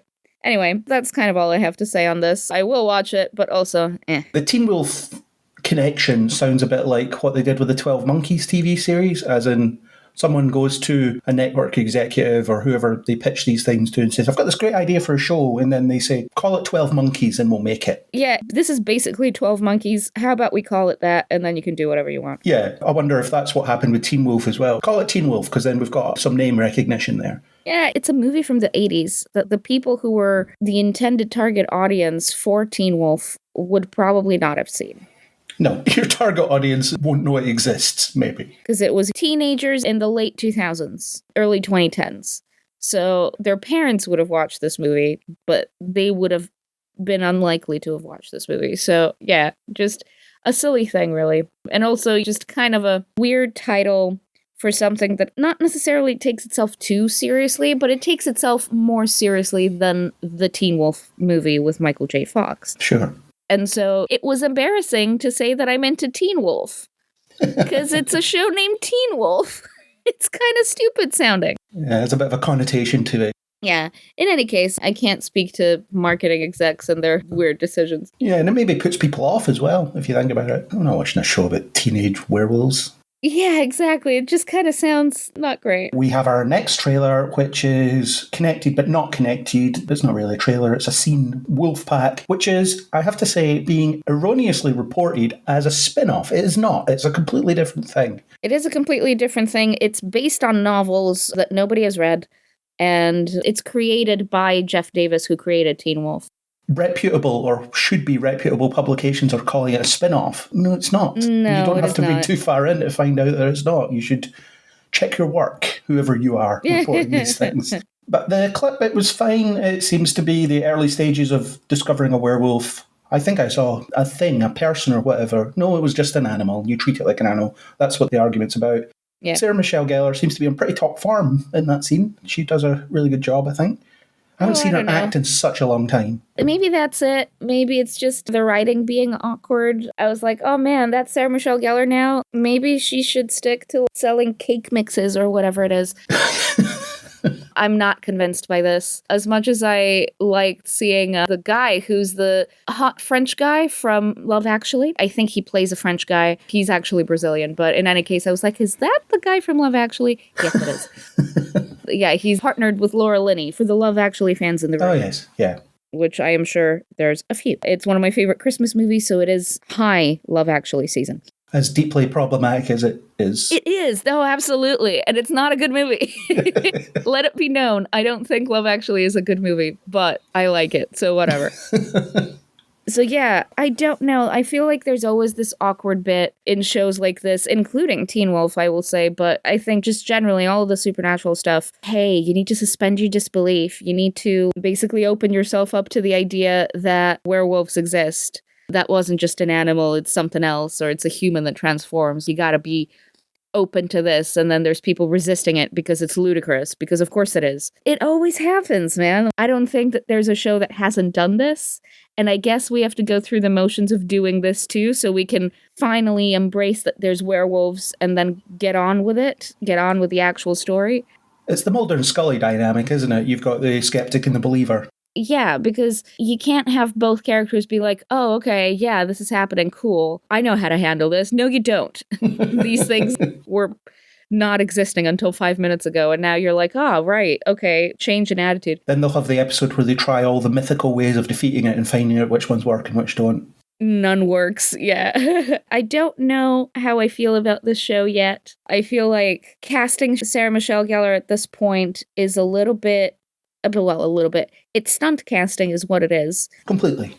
And I don't necessarily know if I like that as, oh, well, we need that in order for the show to be a hit. And I thought her performance was quite wooden. If that's what we're getting from her in this, I'm just going to tune out because I don't have the time. I love Jeff Davis. Criminal Minds was his creation, and it was one of my biggest fandoms for years. Teen Wolf was his creation, and again, was hugely important in my life for a time. So I'm willing to give it a go because I like the guy's work.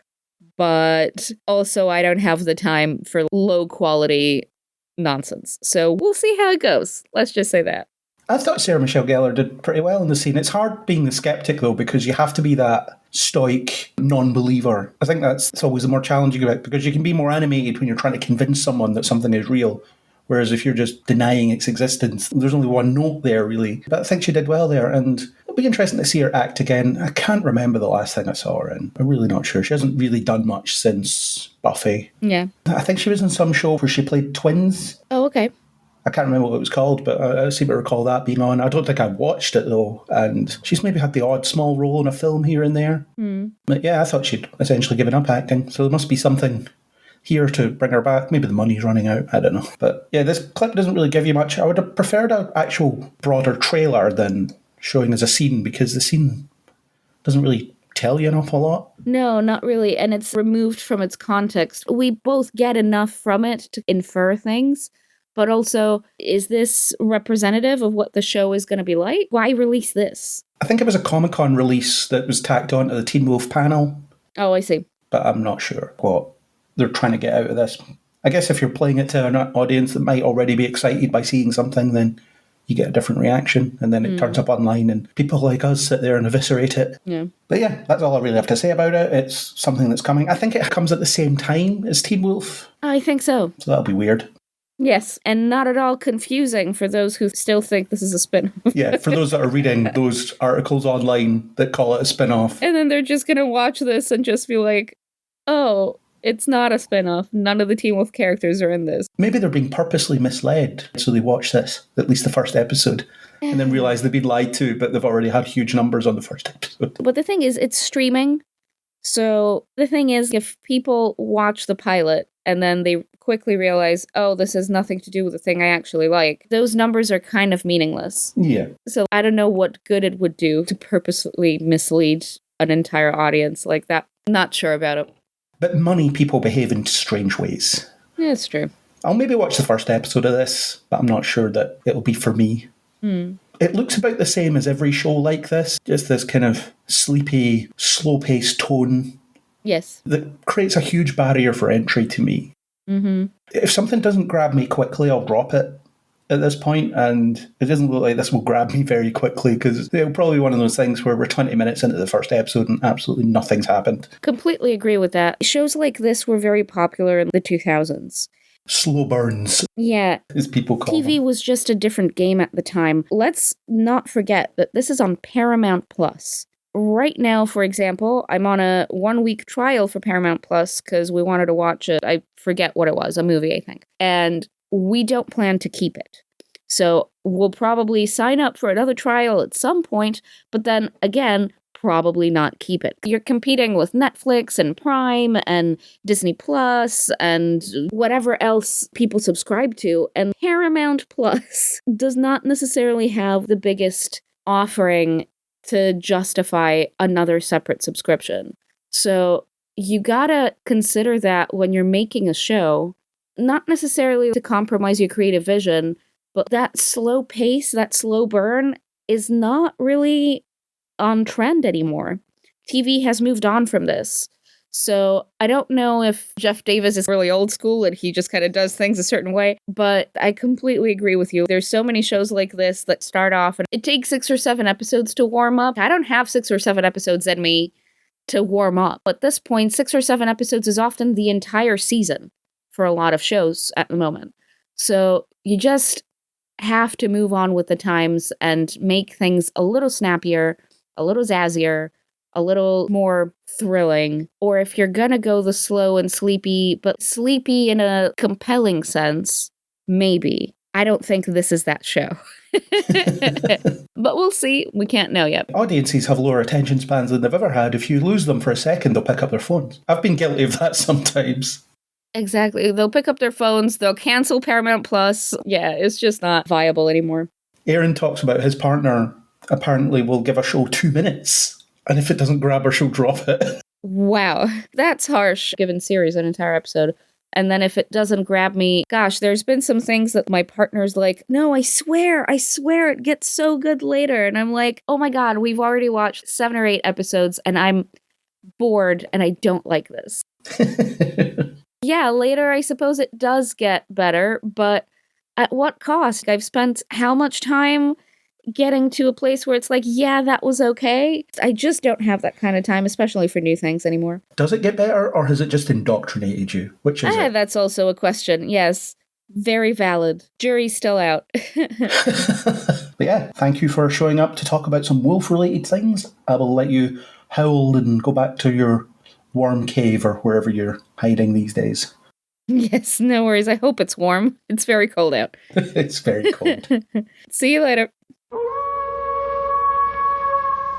Okay, that was Kat. She's okay. I think she's just having a bit of werewolf problems.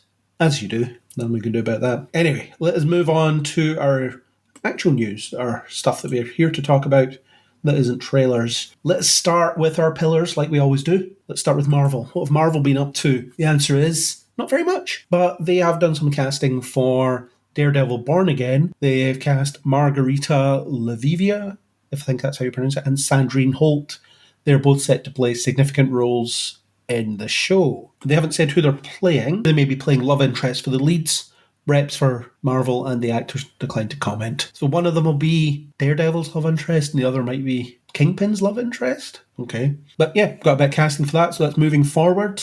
And Charlie Cox said something about the fact that it will be dark, but not as dark as the Netflix show, which we knew anyway, didn't we? Yeah, we kind of suspected that. It seems like good casting. I've not seen Margarita in anything. I think she's also going to be in The Acolyte on Disney+. But Sandrine Holt I've seen because she's popped up in a bunch of stuff that I've watched, like The Expanse and House of Cards, Mr. Robot, a bunch of stuff like that she's been in. So yeah, it seems like good pieces of casting there. Yeah, Margarita has also been in The Deuce and Revenge, and a Netflix show called In From the Cold. She will next be seen in ITV and Tiber Aspects, Litvinenko. Nothing I've seen. And Sandrine Holt recurred on American Gigolo, as you say, Better Call Saul, The Expanse, Showtime, Homeland, MacGyver, Law and Order, Special Victims Unit, and House of Cards. Love a bit of MacGyver. Bring back MacGyver. Uncancel it, you cowards. Uncancel MacGyver, please. Uncancel MacGyver. Thanks. Doesn't matter if the actors have moved on to something else, get them back.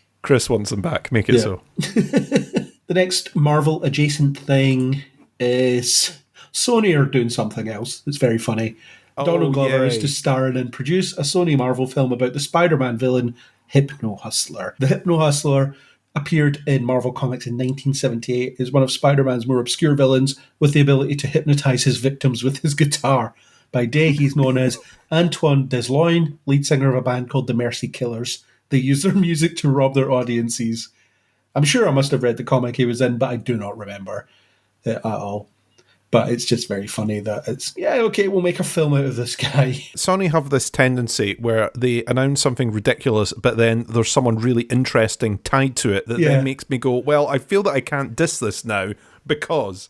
And then it comes out and you're like, oh, it's still rubbish. Doesn't matter who's associated with it. Oh yeah, it's still rubbish. But they have this thing where they manage to tie interesting people to these projects, and then you go, well, it seems like I should be pulling this to pieces, but you've got someone interesting attached. So I genuinely don't know. It seems that they are scraping the proverbial barrel to get some of these characters and go, oh, we can make a thing out of this that's standalone. My only hope is that if this is genuinely standalone and nothing to do with Spider-Man and blah, blah, blah, don't fill the trailer full of Spider-Man stuff that you cut from the film. That's my wish. Don't try and pretend that there's something bigger at play here if there's not. Yeah. Because that's rubbish to do. If you're doing a film about the Hypno Hustler, have a film about the Hypno Hustler. I've got no problem with that. Just don't try and fill the trailers full of Spider-Man teases to try and get people to promote your film and then cut it all out. And the thing is, we scoff at the concept of them developing these characters, but then if you think back to a general audience point of view of when Iron Man was coming out, there would have been a similar cry of who the hell is Iron Man from a lot of people. And now they're just digging into the weeds of these comic book universes and they're adapting characters. And I don't think there's any necessarily innately bad idea to adapt a character. It's all down to how you do it, because we've seen them do some really obscure characters really well in other things. But also, we have seen Sony not really deliver much in the way of quality when it comes to their films, because you get someone really interesting added to it. And the Venom films are fine. I think both of them are perfectly fine. They're not great, but they're okay. Morbius is an abomination. And Madam Web, who knows? It could go either way at this point, but it's got a great cast. Craven the Hunter, probably going to suck. We just know that the other one, the wrestler one, is just going to be him fighting someone else with a magical mask. And this, is he going to be fighting another hypnotist? How do you even do a hypnotist battle? It could be an interesting story. If you're doing it as a standalone thing, discovering you've got the power to hypnotize people with your guitar, and then suddenly you go down the path of, oh, I can rob people with my guitar, or I can start using this power, and are you using it for good, or are you using it for evil, and do it as its own standalone thing. It could be an interesting film. It's got that potential, but we've had our fingers burnt with a few of these things. I'm with you. I enjoy some of what they've done in the Venom films. More the first one than the second one. Morbius did not like, had many problems with it. And they've announced these other ones that are in development or are near completion. And I just stand to be convinced on their merit. It might be that they're fantastic films. I might love them all.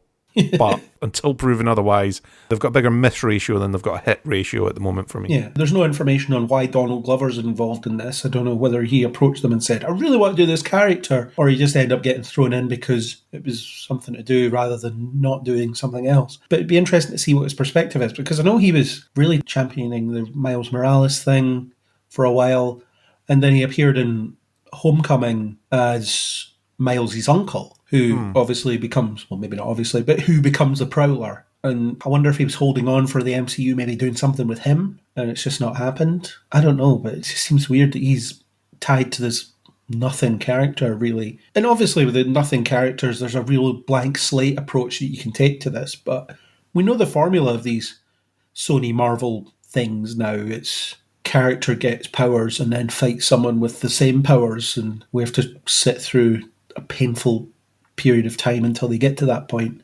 Like I say, the Venom films are okay, but I think Morbius is more the template, and that's worrying. Well, it repeats the same template that you've done in the other two, so that's your third film where you've done the similar shtick. Yeah, and Venom just happened to be okay for different reasons. Yeah. Whereas Morbius was, what is this? Eventually he'll fight Matt Smith and we can go home. Maybe that's what this will be like. Eventually Donald Glover will fight other hypnotists and then we can go home. More on this as it develops. Get actual dueling banjos. Yeah, that's it. One has a guitar and one has... Ukulele. Yeah, why not? Sure. Please make it a ukulele. Thank you. I want the other one to have a recorder, because they're a horrible instrument. There's your villain, because he plays a recorder. Triangle. Let's move on to DC. Where do we begin with this? Well, we begin all over again, Craig. That's what we do. That's all we do. We reboot. And then when that doesn't work, we reboot again. And then we'll reboot until the end of time. Have you tried turning it off and on again? Yes, we have several times. It hasn't worked. Have you tried it again? It's like trying to fix your computer after someone's ripped the hard drive out by turning it off and on again constantly. There's no hard drive. There's nothing to boot from. Stop it. All you're doing is wearing out the power button. There's only so many times you can tape over this using your VCR. Last month, we reported on what had been happening at the point. That was just after James Gunn and Peter Safran got appointed to DC. And now they've been making a lot of waves. They seem to be essentially cancelling a lot of stuff. They haven't announced anything yet, but they've cancelled a lot of things. So Henry Cavill, last month, we announced he's back as Superman. And that was true for about a week. Now he's not back. James Gunn is going to be writing a new Superman movie that is set, say it with me, at the early part of his career. Great. We have another young Superman story because we haven't had enough of those. And it's something I keep saying. Superman, Batman, and Spider-Man particularly seem to be caught in this perpetual cycle of they get so far and then they start again. And we never really get to see all these interesting later stories. At least with Batman, they rotate the villains a bit as they go. But with Superman, they don't. Superman has always been Lex Luthor and Zod. So we haven't really seen much beyond that. We got Doomsday right enough in the Snyder movies, kind of. But that was rubbish. It wasn't very well done. That wasn't really as a Superman movie, though. That's the thing. No, and it was just tacked on at the end of whatever that movie was, which was a disappointment. Can you believe that we've been making Superman films since the 70s and we've never seen Brainiac on the big screen? And he's one of Superman's biggest villains. And he has other huge villains that they could make use of, but we never get them. And even just situations that we've never got to see, because it is always just a riff on somewhat the same thing, and it's just really dull in that respect. The prospect of going back further is annoying to me. And then Henry Cavill not doing it anymore as well. He's just never going to get that chance to be the Superman that we know he can be, that we've seen glimpses of in other things. And that's a complete shame. I saw this meme online, and it was a picture of Andrew Garfield and a picture of Henry Cavill, and it was captioned, "Hang on, so we get fired because your films suck." It's basically the way it's happened, isn't it? It's these actors that are positioned to be the right people in the role, and they're at the complete wrong time.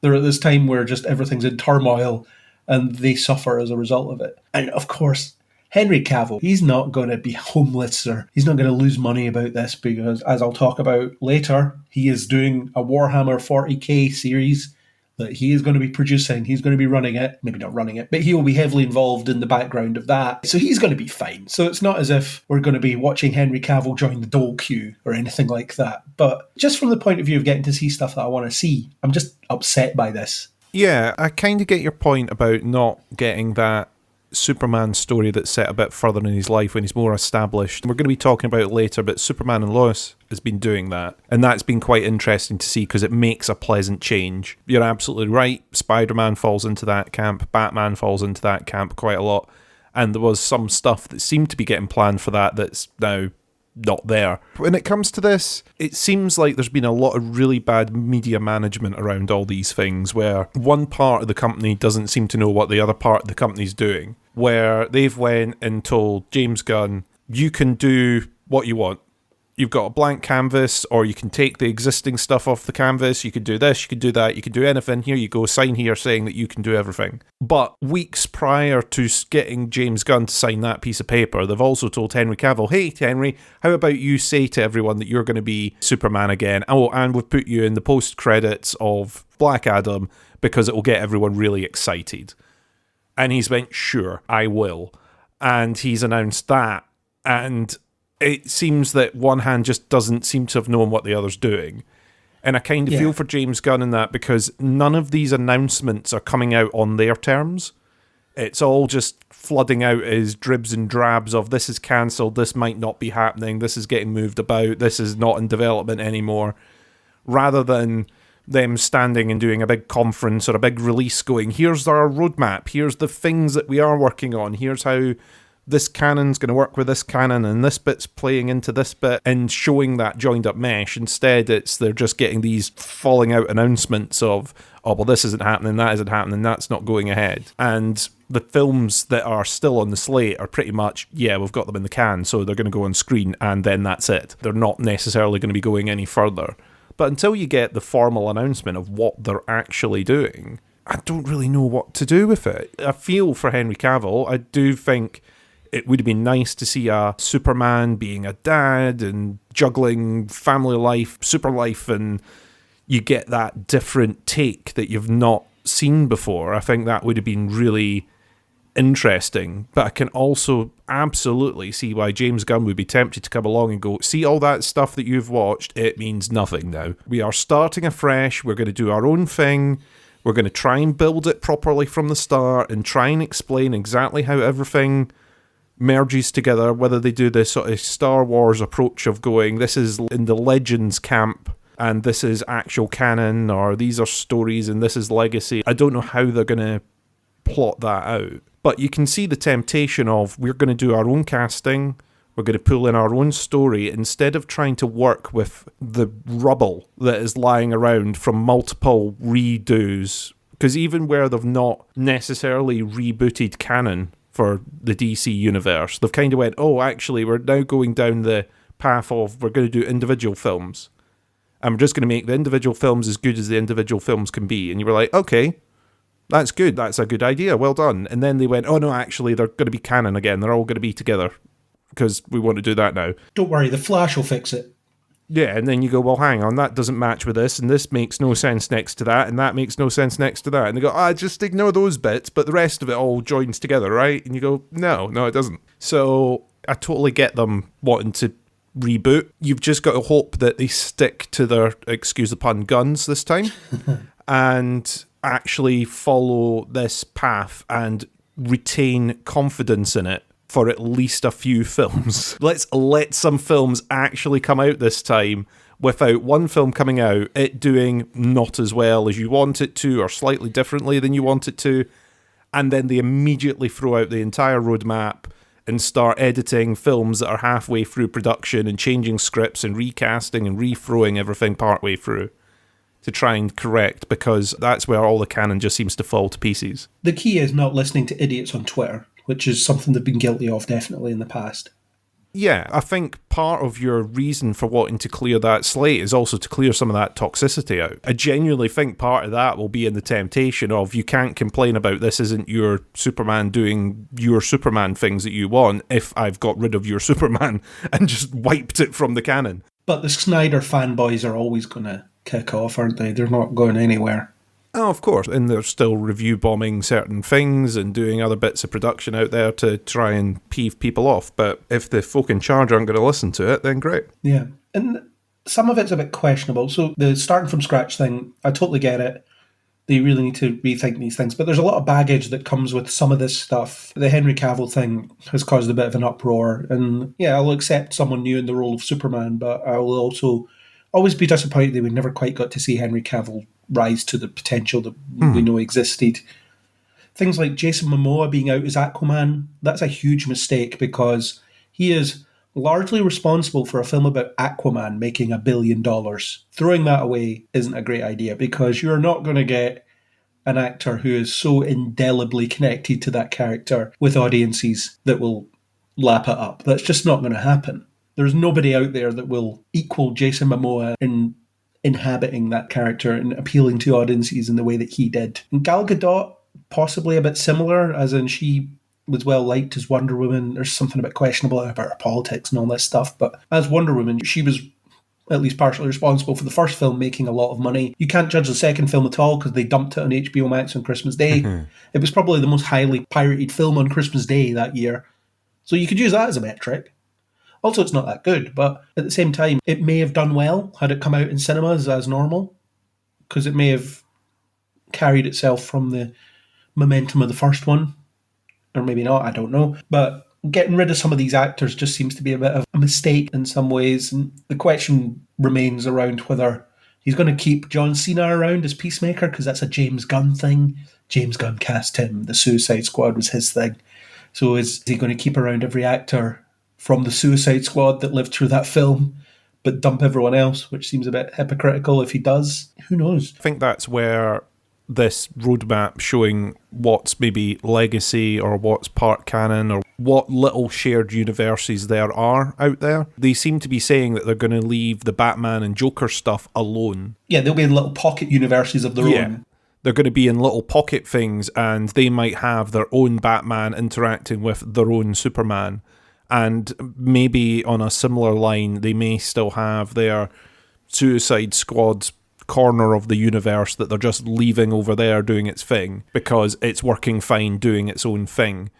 I don't think you're wrong about the casting. I think they did some very good casting out there. I think the thing that you said with Andrew Garfield and Henry Cavill and all that is 100%, that the actors did a good job with what they were given, just in some cases what they were given was not very good, or they did stuff out of sequence. I always come back to the fact that they ran to do a team-up movie earlier than they should have. Yeah. I think you needed more investment in some of the characters in these things before you run off and do the team-up. Because then you're spending just too much time in the films trying to introduce and get round all your characters and pull them in together, and it just does massive pauses in the story in order to do that. But yeah, casting-wise, I feel it's a shame to throw out some of these casting choices, because you sit there and go, right, if you were going to recast right now, who are you going to be putting in there? Who are you going to fill Jason Momoa's shoes with? Who are you going to fill Gal Gadot's shoes with? Who are you going to find to be your next Superman? It's not an easy set of casting decisions in there, considering how many rotations of this stuff you've already been through, and the fact that Marvel are also out there hiring different people to play superhero characters. There's only so many of these kind of actors, these status actors that are around. Yeah, and I think Superman and Batman and probably Wonder Woman are more replaceable in that sense than Aquaman is, because they're iconic characters that people are used to seeing, or at least most people will probably be used to seeing readapted over and over again. So it's, I'm okay with accepting a new actor in this role. But then you have Jason Momoa as Aquaman. That seems like a once-in-a-lifetime catch there. Yeah. If you pardon the pun. But like I said, he indelibly connected himself to that character, and people just loved it. People just loved what he brought to the table when it came to playing that role. And his charisma is a part of why that film is as good as it is. And everyone knows that Aquaman is one of the heavily mocked characters in comics canon, and Jason Momoa rose above that. You're not going to get that again. Maybe there's another Jason Momoa-esque figure out there that can do the same thing, but I don't think so. I think you've got to go tonally different to achieve it. Or just not do it, I suppose. Just not have Aquaman involved. You've either got to ignore Aquaman and let some time pass, and then you can go back to a similar-ish Aquaman, or you've got to do I'm going to embrace the slightly sillier side of Aquaman. We don't know what the tone of a James Gunn DC universe is going to be yet. I don't think it's particularly going to be down the Peacemaker side, and I don't think it's going to be Guardians. I think it's going to be something that's tonally different in there. It's going to be some sort of middle ground that hasn't quite been invented yet for the DC universe. Because I think if you go in and you do the gritty, grounded side of it, you're going to have problems again, because you limit the villains that you can do, you limit the characters that you can have interact, because they just stop making sense together. And the thing is, you've still got some of these films to come out. You've still got a second Shazam to come out. You've still got a second Aquaman to come out. You've still got the Flash movie somehow coming out.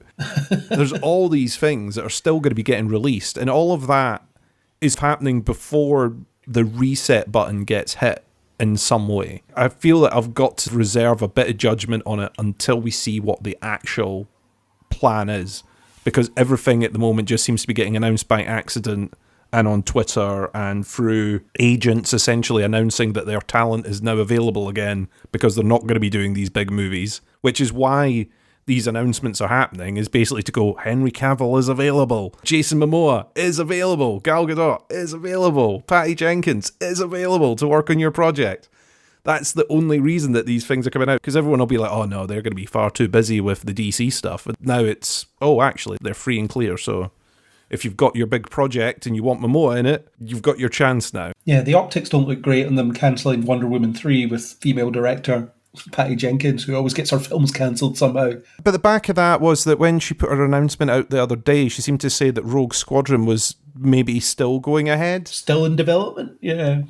No chance. Rumours of this cancellation have been greatly exaggerated, where it was, I put it on the back burner because I wanted to do Wonder Woman 3 more than I wanted to do Rogue Squadron, but now that Wonder Woman 3 isn't happening, it means that I can pivot again. And then you had Marvel fans trying to fan cast Henry Cavill as Superman-esque Marvel characters. Have him play Sentry or Hyperion, they're Superman-esque. I'm sure Henry Cavill's going to want to do that. Am I going to play the rip-off Superman character just at Marvel? Yeah, it sounds like a great step forward for my career. No, I'm just going to do Warhammer. That sounds like something I want to do. It's the casting van that we always talk about. You bundle the actor in the van, and that's who they are now. Doesn't matter if they want to do it.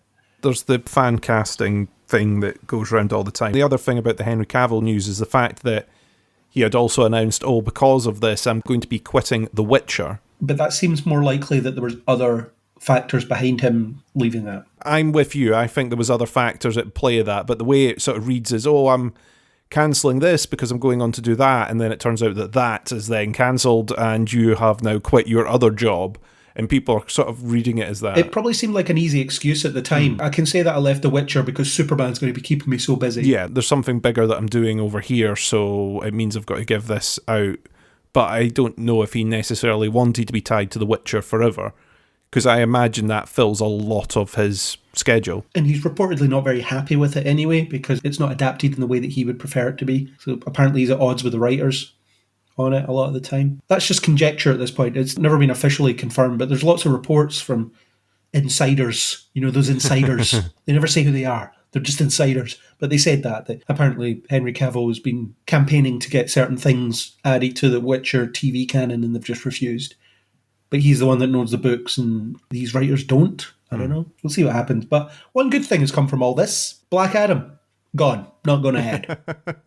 I think a lot of this was actually due to The Rock just trying to make things happen, and then eventually it just became clear that it's not happening. But he did make a statement about it, because The Rock is nothing if not a PR juggernaut. So he said, and I'm just going to read it, "My passionate friends, I wanted to give you a long-awaited Black Adam update regarding the character's future in the new DC universe."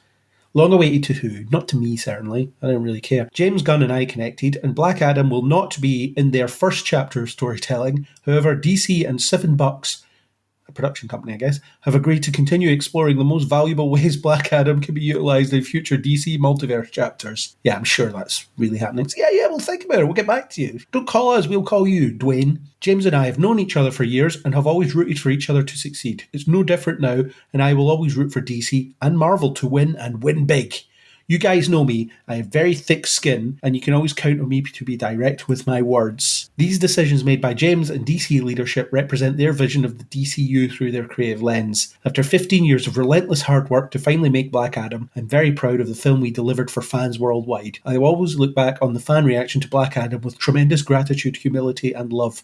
We did great. To my very passionate and vocal Black Adam / superhero genre fans, I love you, thank you, and I will always listen to you and do my best to deliver and entertain you. What a hell of a month. Now we all need some Terramana, whatever that is. Have a productive week and happy holidays to you and your families. That is a saving face statement if I ever saw one.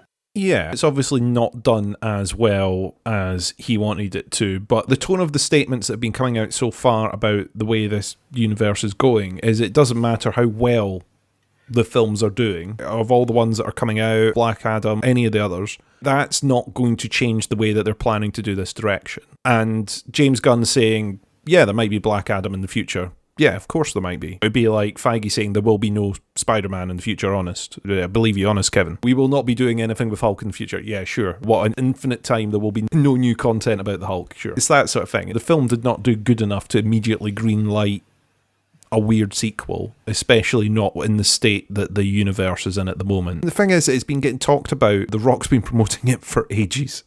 I feel like we have been talking about Black Adam since time began. Oh yeah. It's one of those ones where you're like, this has been talked about for so long, it's ended up being a disappointment when it came out. I thought the film itself was fine. I enjoyed myself. It was ridiculous.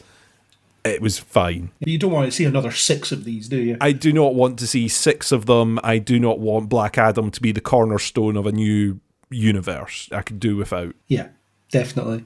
And it's not interesting, but it's kind of bizarre, some of the stuff that's come out on the back of this. Obviously, the reboot is definitely happening, and then people talking about, well, what about these 4 films that are coming out next year? We have Shazam 2, we have Aquaman 2, we have Blue Beetle, and we have The Flash, supposedly all releasing next year. And people are saying, well, what's the point in watching these then? Well, yeah, there's probably not going to be a sequel to any of them, but they might be worth watching in their own right. Yeah. Give that a go. Do you only go see films where you're promised 100 sequels? Is that all you do? Because that's pretty sad. Yeah, it's absolutely fine if this is the end of this particular run or this franchise or this storytelling. As long as the films themselves are fine, then I've got no problem. My only request would be that if there's any time of any of these films that is spent trying to set up stuff that is now never going to happen ever, ever, ever, ever, so any post-credit teases of nonsense or gratuitous cameos by characters that mean absolutely nothing to those films and are only there for whatever follow-up you were maybe planning originally, edit them out. Delete. They are gone. I think some of those are going to be cut. There's a lot of stuff getting cut from The Flash for that reason. Yeah, I'm really hoping that they are going through with the razor and cutting out the frames, the shots, the bits, and the gratuitous stuff that does not need to be there, because there's absolutely no point in having free post-credit sting teases on Shazam for stuff that isn't going to happen, or for Aquaman that isn't going to happen. The Flash was already some sort of cameo-ridden megalith, whatever it is. It was already going to be a bit of a horror with that. So go through with the scissors and cut that stuff out. You've got the time to do it, and it is easier to cut out than it is to cut in. I would heavily ask the filmmakers to do that, unless it's going to massively destroy your story by doing so. Use common sense. Yeah, imagine cutting Michael Keaton from The Flash, for example, would crater the story in some way. Yeah, if it's going to crater the flow of the film and it's going to suddenly make absolutely no sense because you've cut this section out, then fine. But if the only reason the section was there to begin with was just to tease blah, blah, blah, and blah, blah, blah isn't happening, then take it out. We don't need 3-hour-long films if it can be cut down by half an hour by getting rid of some of that stuff. And all it does is it leaves audiences with the, oh, well, we could have had, look what they teased here, where we could have had this, we could have had that, we could have had the other thing, similar to what they did with the full-blown Snyder cut release, where it was just riddled with, oh, we could have done this, oh, we could have done that next, oh, we could have done, yeah, but you're not, so why is it here? But also, the people talking about why would I bother going to see these films then? Well, box office receipts make a difference. So if you want to continue seeing Zachary Levi as Shazam, the best way to do that is to buy a ticket to the film. Because if that film makes a lot of money, then DC might look at that and say, we want to keep Zachary Levi around. Let's keep him in this role. And maybe the same will happen with Jason Momoa. I don't know. Maybe it won't. I've always predicted that when the Flash film comes out, people will come out of the film probably praising the new Supergirl that's in it, Sasha Calle. And it doesn't look like she'll get much to do, if anything, after this. But it could be one of those things that if people buy tickets to go and see these films, and they come out praising certain aspects of it, and that's reflected in the box office receipts as well, they will take notice of that, and they'll think about whether it's worth incorporating these people. I definitely think there is the chance of it. As much as I said earlier on, I don't think that they will read tons into it. You've got more of a chance with a film like Shazam, where the character, well, as far as the first Shazam film goes, has not been really tightly pegged to a particular canon at that point. I mean, he's in the universe, but it kind of has fun with it. He's in the universe, but you've not really put him next to umpteen other characters and tied him into the mythos of others yet. There's little cameos at the end, so depending on what they do in the next film, almost seals its fate, where if it's tied too closely to the existing canon, they'll be like, well, we're going to struggle to put this thing next to that thing. I doubt it will be, though. I think it's going to be doing its own thing with the old gods or whatever it is that they're bringing out. Yeah, exactly. And with Aquaman, you've kind of got the problem where you go, okay, if we're saying that Aquaman is canon in the new one, how do we tie that through? And I think one of the interesting test pilots for that kind of thing is actually going to be Daredevil on the other universe. Because that is a case where you are bringing a piece of heritage casting from a completely different production into your new universe and trying to make it all fit. So I think DC will definitely be looking at how that works to see how it plays out and whether they might do similar with some of their casting. I think with the Flash movie, by the nature of what they're trying to do in the Flash movie, I think it does leave possibilities in place. If there are particular cast members that do well in their roles, they might try and pull them in. But again, you need to see that roadmap where they go, this is in a bubble, that's in a bubble, this is in a thing, and Flash is going to smash this to pieces, and then we do our thing. Well, remember in the Flash TV show when they brought Mark Hamill in as the Trickster, which is the character he played in the 90s TV show, but it's not the character from the 90s TV show. Yeah. It's the same character, but it's that universe's version of that same character, just happens to be played by the same actor, which is essentially what's happening with Daredevil. And I think audiences would just go with it if you just brought in some of the actors that were there before, but it's a completely different version. You're practically doing that with Superman anyway, or that was the plan. As in, after the Joss Whedon Justice League, he's a bit more like Christopher Reeve now. And then you get him in the Black Adam post-credit scene, and I imagine they were just going to pick up at some random point and say, this is who this guy is now, and we'll just go with it. So I could see them just chopping and changing and doing it. But anybody that says, well, there's no point in seeing this because it's not going to go anywhere, well, if you buy a ticket, then they're going to listen to that. DC would shoot you if someone convinced them it would make them money. Like I said before, my thing is go and see it because it might be a good film. That's the whole thing. If it's not going to go and spin off into 20 other films and play into canon that lasts for decades afterwards, I don't really mind as much as long as I have a good time when I go and see the film. Yeah, and then the fact that it makes $1 billion or whatever might ensure the continuity of some of those actors. There's only one way to find out. But like I said, if I made a case to DC with spreadsheets and some kind of chart that said, if you shoot Chris McCrell in the face with a gun, you will make $1 billion, they would do it because that's all they care about. Or that's all people at certain levels care about. What James Gunn and his producing partner have to do is they have to come up with a plan and they have to present it in a way to the higher-ups that says, this will make money. And here's why. That reminds me, I've really got to talk to you about your spreadsheet. What, making a case for getting people shot spreadsheet? It's a bit disturbing and I don't like it. And also, you shouldn't have shared it with me on Google Drive. Yeah, we'll talk about that later. So, who knows what's happening? We'll get some announcements early in the new year, apparently, so we'll probably talk about it next month with whoever. Reportedly, one of the cancelled projects is a Batman Beyond movie where Michael Keaton was going to be the old Bruce Wayne, teaching Terry McGinnis how to be Batman, much like the animated TV show, which is a shame to lose in it. That would have been so good, or could have been so good. I like the Batman Beyond TV series. I think in the UK it was badged as Batman of the Future. I would need to take your word on that. I'm not too sure. It was a good show. I don't know if you ever saw it. No, I didn't, unfortunately. But Michael Keaton seems out. He's recorded a lot of Batman footage that we'll never see, apparently. Yeah, it's a bit of a shame. Again, it's one of those ones where you hear about the project and you go, I'd love these interesting little one-offs. That's why I would kind of like for them to announce, okay, this is our steady canon and these are legends, stories, tales, whatever they're wanting, multiverse rules or whatever, so that they can make some of these interesting ones, because they seem to be making room for stuff that's already in the pipeline. It seems a shame to be cheated out of those kind of ones. Yeah, it is a shame. Anyway, that's that mess discussed, I guess. We have an actual synopsis for Blue Beetle, which is one of the films that's coming out next year. Recent college grad Jaime Reyes returns home full of aspirations for his future, only to find that his home is not quite as he left it. As he searches to find his purpose in the world, fate intervenes when Jaime unexpectedly finds himself in possession of an ancient relic of alien biotechnology, the Scarab. When the Scarab suddenly chooses Jaime to be its symbiotic host, he is bestowed with an incredible suit of armour, capable of extraordinary and unpredictable powers, forever changing his destiny as he becomes a superhero Blue Beetle. It's a bit like Venom meets Iron Man, the Blue Beetle story. I'm in. I don't know a lot about Blue Beetle. It's one of the many gaps in my DC knowledge. Yeah, it sounds interesting. He was in an episode of Smallville in the 10th season. I genuinely can't remember. I will take your word for it. I have watched Smallville, but I can't remember Blue Beetle. Sorry, Blue Beetle.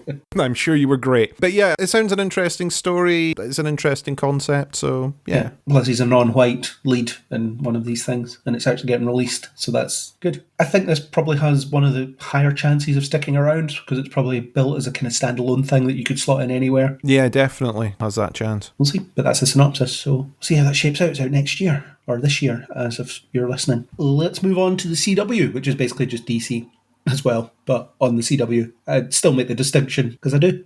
I have no reason why. The first thing is, Superman and Lois is going to be casting a new Lex Luthor, and John Cryer confirms it's not him. I think he tweeted that him and Henry Cavill need to go for a drink, because this happened around about the same time. Not much is known about the context of this Lex Luthor's appearance, but he's going to be in it, and seems fine. It's a name that's rattled off in the same breath as Superman a lot of the time, so it makes sense to address that. And since they confirmed at the end of Season 2 that it's not in the same universe as the Arrowverse, they've got the freedom to pick and choose which actors they want to keep and drop. So they obviously have a decision to make on what their Lex is going to be in the context of their universe. And I know we recently got Lex Luthor in Titans as well, so it probably won't be him. Yeah, I'm going to guess not. Titans was one of the ones that I forgot to mention in what we're currently watching section, because it's currently on its mid-season hiatus. They've done a Lex Luthor thing in there, but not over the top. So not too much Lex Luthor in there without going into spoiler territory. I'm well known on this podcast for having a deep hatred of Lex Luthor. More because of the way the character is written a lot of the time, rather than any of the actual portrayals of him. It's inevitable that when you have a Superman show, eventually Lex Luthor's going to show up. He's the Superman villain, isn't he? So yeah, it was inevitable. I'm guessing it's going to be a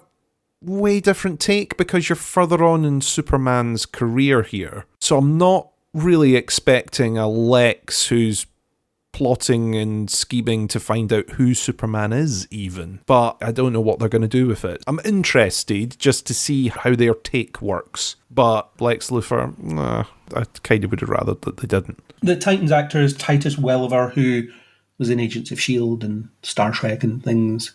I've been told he's more Clancy Brown than Gene Hackman. He's that calculating, sinister businessman type, which is usually my favourite type of Lex Luthor. I quite like that portrayal of him. But Superman and Lois, it could go either way. The show has implied that Clark's fought Lex Luthor in various ways before, so it could be anything.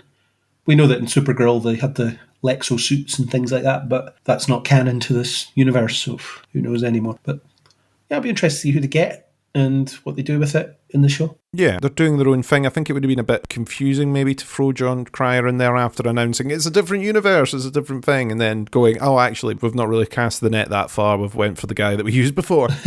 But he's different this time. Yeah, I suspect that keeping the original Lucy Lane in that show from Supergirl was a decision that was made before they decided it's a different universe. Yeah, they very much, as we've discussed before, tried to leave it ambiguous and ended up making a bit of a mess of that, where if they just went right away, yeah, we're doing a different universe, I think they could have saved themselves a lot of heartache, really. Yeah, we'll see. He'll turn up in season 3, which will probably be the final season of the show, unfortunately. We'll see how it goes. Moving on to the final season of The Flash. There was a trailer for it. I didn't really see the need to talk about it because it isn't really anything. It just confirms that the characters know that this is their last run. They know that things are coming to an end somehow. So it's one of those final seasons. You get the final seasons where the characters don't know that there's a finality to what they're doing. And you get the ones where they're clearly building up to an end point and everyone knows that their lives are about to change significantly. You get those two types of final seasons. And The Flash very much looks to be we know this is ending soon, and we're going to spend every episode talking about how we know how this is ending soon. It'll be a bit like with Crisis, where every episode they said, we know that Crisis is coming. Why isn't it here yet? Instead, we have to sit through all these uninteresting episodes until Crisis happens. Great. So it could be that we have to sit through 13 episodes of uninteresting stuff until it finally ends, which is most likely, because I will refer to that video that I found from the Warp Zone from the Flash Writers Room, which is always a delight to watch. It's very funny.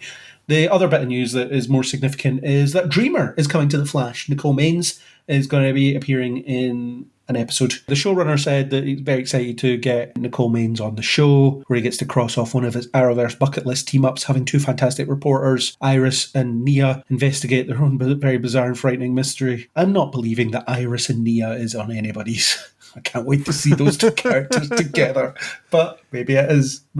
Sure. Yeah. Nicely written for the PR, I would say. Yeah. I like Nia, and it'll be great to see her again in this. I really wish they'd managed to pull off getting Kara back for an episode, because it was always at its best when those two were interacting. They might have the potential to throw that kind of thing in. You never know what they're going to pull out in this final season, because it seems like it's kind of going to be a farewell tour for that Arrowverse. So I imagine it's going to be riddled with little appearances from certain people to tick off the they've been here at the end sort of routine. Yeah, appearing, I'm fine with that. I kind of gave up on The Flash a while ago, and I never really finished Supergirl either, so I don't have much to say on this. The Flash lost me a long, long time ago. It just became a bit much. Yeah. In my head, I'm like, well, it was the final season. Should I just make an effort just to tick it off the list? But I think I would start and then I wouldn't finish. You also have a lot of guff to sit through as well. Exactly. I ain't got enough time for that. Another thing, it was announced a while ago, but Javicia Leslie, who plays the second Batwoman in Batwoman a show that also got unceremoniously cancelled, will be appearing as Red Death in the final season of The Flash. Red Death is, in the comics, essentially Batman, but evil and with super speed. So for this, it's going to be Batwoman, but evil with super speed. I love it. It's nice to see the Flash is moving away from speedster villains. Yeah, don't want any other speedster villains. Jeez. Why change tack now? Yeah. There's no point. We all know what we're in for here. I'm just hoping that when you review it, you're returning your Where's Wally segment. Well, I'm hoping for a Wally appearance. Nah, I had to retire that when it's clear that he's never showing up ever again. I think it should return for the final season. He was mentioned last season once. There you go. But no, I'm not writing a segment just saying Wally's not here and will never be here every week. Maybe I could do it as a Twitter thing. Where's Wally? Nowhere. Not in this episode. Yeah. Anyway, I am going to approach Aaron and hope he doesn't shoot me in his quest to make the universe a worse place to talk about Warhammer 40k, so you can go and hide or whatever it is you do while I do that. Yeah, I'll hide again. Apparently that's what I do.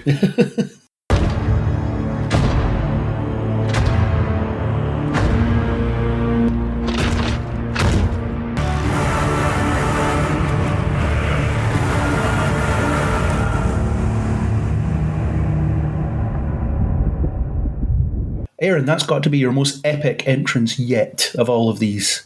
So, well done. Well, I've got to warn you, when anybody turns up in Space Marine armor, they have to destroy several things around them. So if you're the only thing in the room at the moment, I'm afraid you're in trouble. I think I just need to ask you, what's your connection to chaos? Do you have any? Warning, the correct answer is no. Good, well done, yeah. Well, I have a cat, so some connection to chaos. You can be chaotic. Again, you've got to watch this, because just with that admission, I'm probably required to exterminate you. Well, that's not good. I'm regretting asking you to appear now. It's a difficult world, this. You've just strayed into a very difficult place. If you haven't guessed based on that interchange, the thing that Aaron is here to talk about is the fact that a Warhammer 40k live-action adaptation is getting made, with Henry Cavill taking on the lead role, one would assume. Everyone seems to be scrambling to try and find Henry Cavill a job at the moment, and he's now found one in this. He's found himself a job, hasn't he? Yeah. They'll actually find it very difficult to get him to sign up to their own stuff anymore, anybody that's got an idea, because he's now got the money and the power to say, nope. I've got a whole mess of stuff I want to do now, and the means to do it. He will have control over this, which they couldn't even give him with The Witcher, so he won't have those previous problems anymore, and I can't imagine any person would say, oh yeah, I'd really like to go back to one that I don't have control over. Yeah, the control or lack thereof is rumoured to be the reason he actually left The Witcher rather than the I'm going to be Superman again thing, which ended up not happening. That was a fact for about a week, and then completely thrown out the window. Will we ever know the truth? I could believe the Witcher thing, though, because it's something that was always advertised as so very meaningful to him that would be really difficult to step back from. Fair play to his professionalism if he said, look, I will do this and I'll fulfill my contract, but it's still going to always come down to that point. Well, I've fulfilled my contract now, and you've not given me a reason to like it here, so bye.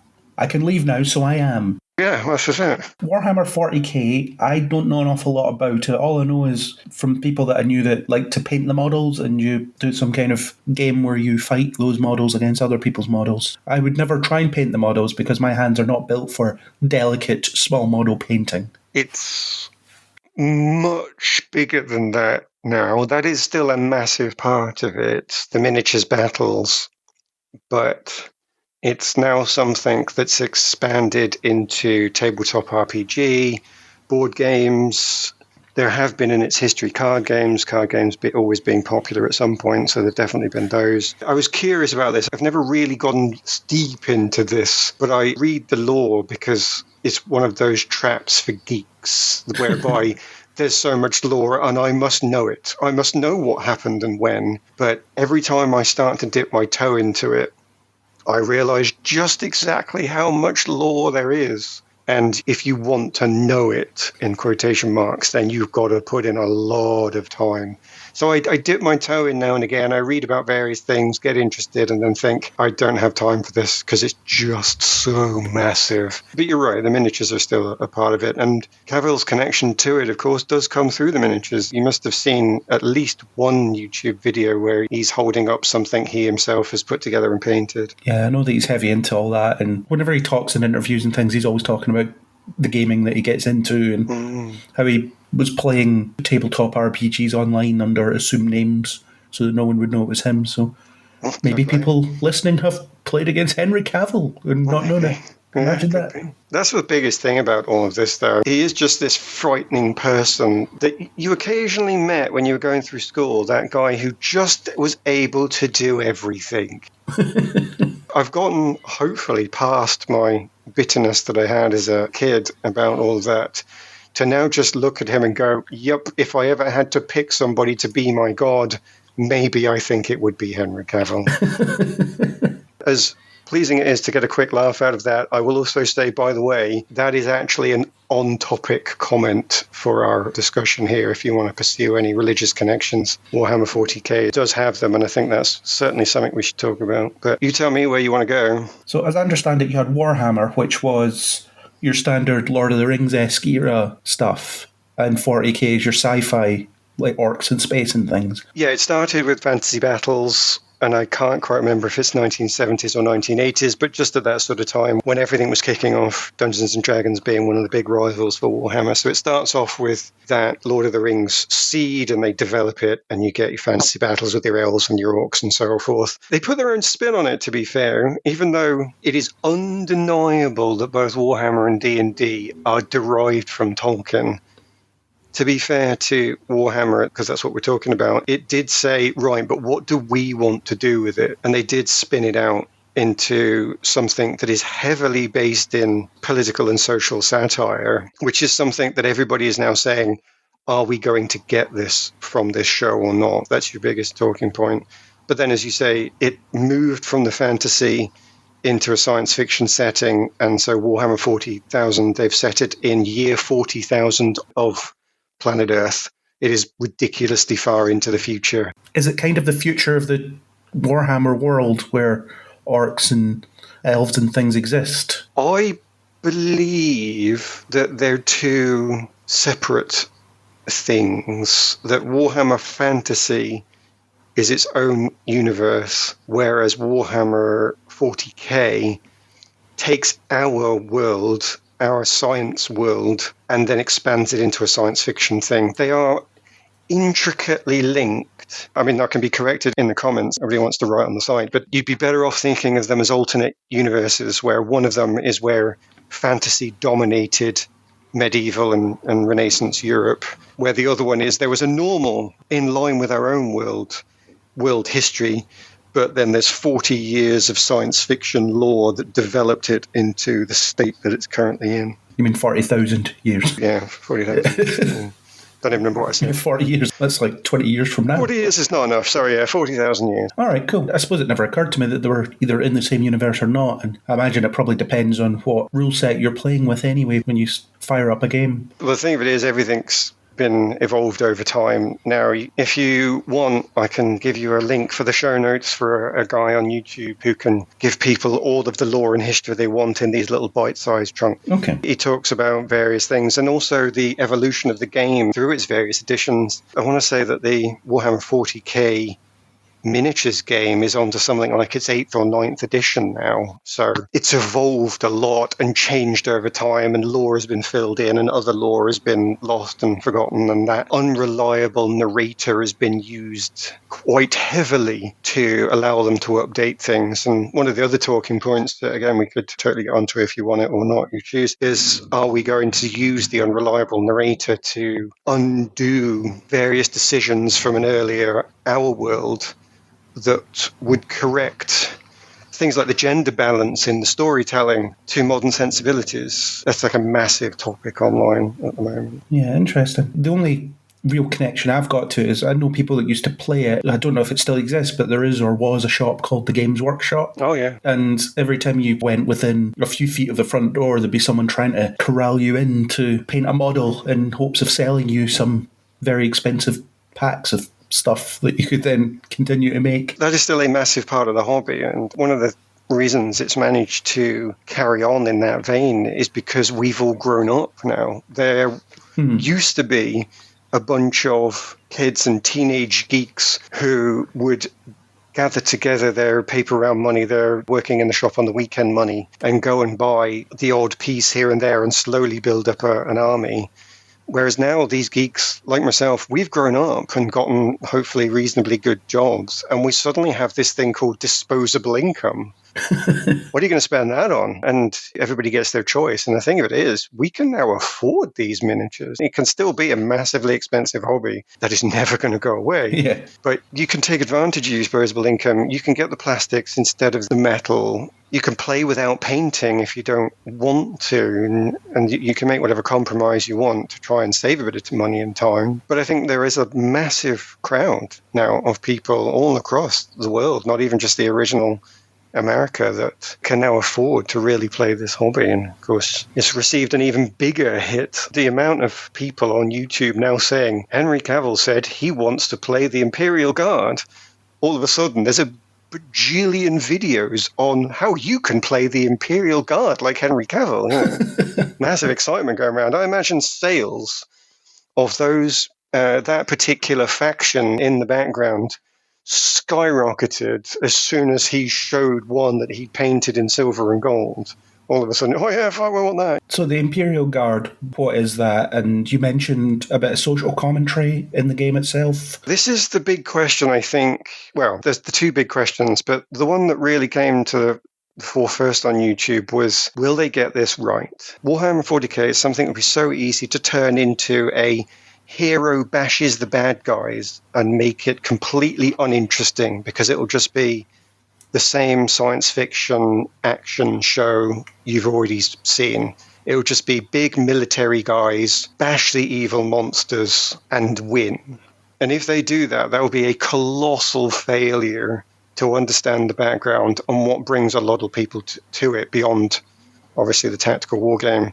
Yeah. I'm going to have to give you the massively abridged version and then get you to go and look at the lore, and anybody who's listening to go and look at the lore afterwards if they want it, because, it's just too huge. When they created Warhammer, the whole point was to be a massive satire on right-wing politics and the big religions that are institutions unto themselves and have done damage to the world because they've forgotten their original message to help people. And they've become institutional power blocks by themselves. There is a word for that. For some reason, I just can't get to it. There's a memory blank. You'll be sitting there 10 minutes after this recording and you'll be like, that's the word. Yeah, that's crazy. It's such a common phrase. There'll be people listening now going, it's this, you idiot. But there is that satire. This whole background is based on going 40,000 years into the future, fighting through numerous problems that the world has. So you've got things like lack of resources. What do you do when there's just not enough to go around? What do you do when you encounter an alien species, which is going to be simply a metaphor for what do you do when you encounter politics with other countries? What do you do when you've got immigration? All of these problems that have been an issue for not even just decades, they've always been a problem for a large political unit, often an empire, when it has to, oh, we want your stuff. Can we have it? Oh, no. Oh, maybe we'll send in some soldiers to see if that will change your mind. See, these problems are being dealt with, but what happens when the solution to that problem is unpleasant and someone says we're going to use heavy-handed politics or military, or even trying to persuade people through culture and religion? You should want to give us that, and you should want to join up with our side because we're better. Then put that through some sort of science fiction grinder of tens of thousands of years of people losing control, such that when you've run out of resources, you know people are going to fight. When you've got two people with different ideologies coming up against each other, saying, we're right, no, I'm right, they're going to fight. That causes cataclysms and problems throughout. And what you're left with, if you haven't put in a lot of effort and really controlled yourself, is potentially an awful country, world, or in this case, galaxy, whereby might is right, my ideology is the best, and anybody that disagrees with that is just going to be shot down and destroyed. And you can, in theory, of course, have an emperor who is in charge of that. Now, because this has developed over many years, there's other complications. In this particular case, in the background, the emperor has been, to some degree, disabled and is not able to even stabilize their empire in the face of continuous problems going on. So if you wanted to, and I'm not saying that you should do this, but if you wanted to, you could take a modern country that is currently potentially under control by an autocrat, or maybe a country that thinks it should be controlled by an autocrat, who might be looking at its own borders thinking, I don't like my own borders that they are, I think they should be changed to some degree. Or even if you don't want to pick the one that I'm hinting at heavily and you go over to America and just say, what if America got that autocrat? Somebody almost got in.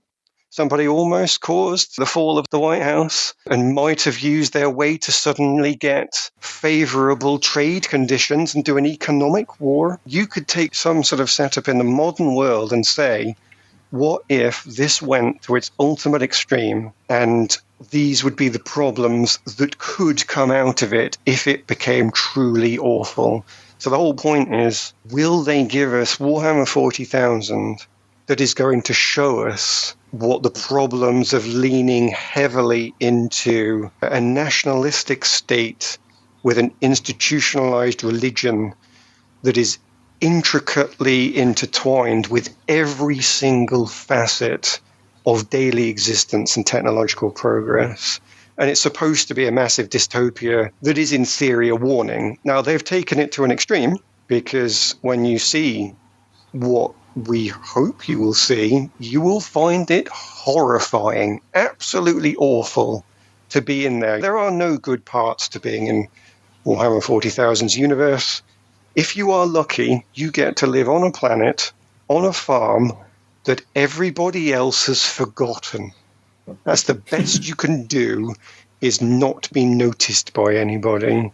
Everywhere else, you should just assume it's awful. And they don't have to make it really grim and horrid to the extent that I would like. I think they could still try and make it a bit more accessible, tone it down a bit so that you would watch as well as me. But if they didn't make it a bit grim and a bit horrible, then it wouldn't be good satire on how things can go horribly wrong. So I don't know. I've not heard Henry Cavill talk on this, and I think I'd really like to. Well, that'll come. It's in the very early stages. He probably hasn't fully signed up for it as of yet. They're probably still negotiating all that. And if he's wanting a producer credit, which it sounds like he is, he'll probably be pushing for a lot of this stuff. And also on top of that, the stuff you've mentioned is all very hot-button modern issues anyway. Yes. And that's what good sci-fi does, is it holds up a mirror to the world that it's created in and says, well, here's everything that is happening to you now, but way worse in hundreds or thousands of years, or way better in hundreds or thousands of years, depending on what sci-fi thing you're looking at. But the dystopian approach is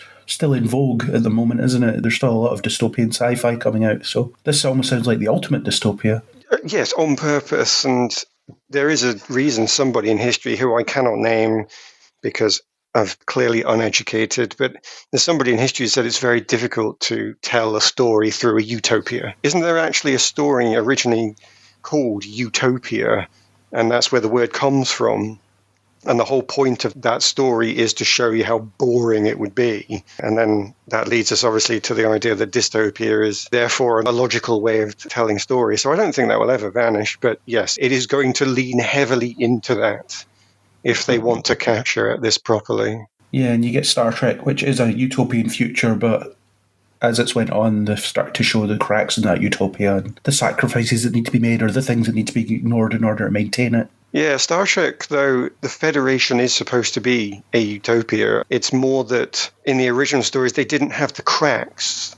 It's more that to get your interesting stories, we had to go and explore outside the Federation. And that's where you saw how horrible it could get in the world. Nobody ever went to planet Earth and said, what are you doing?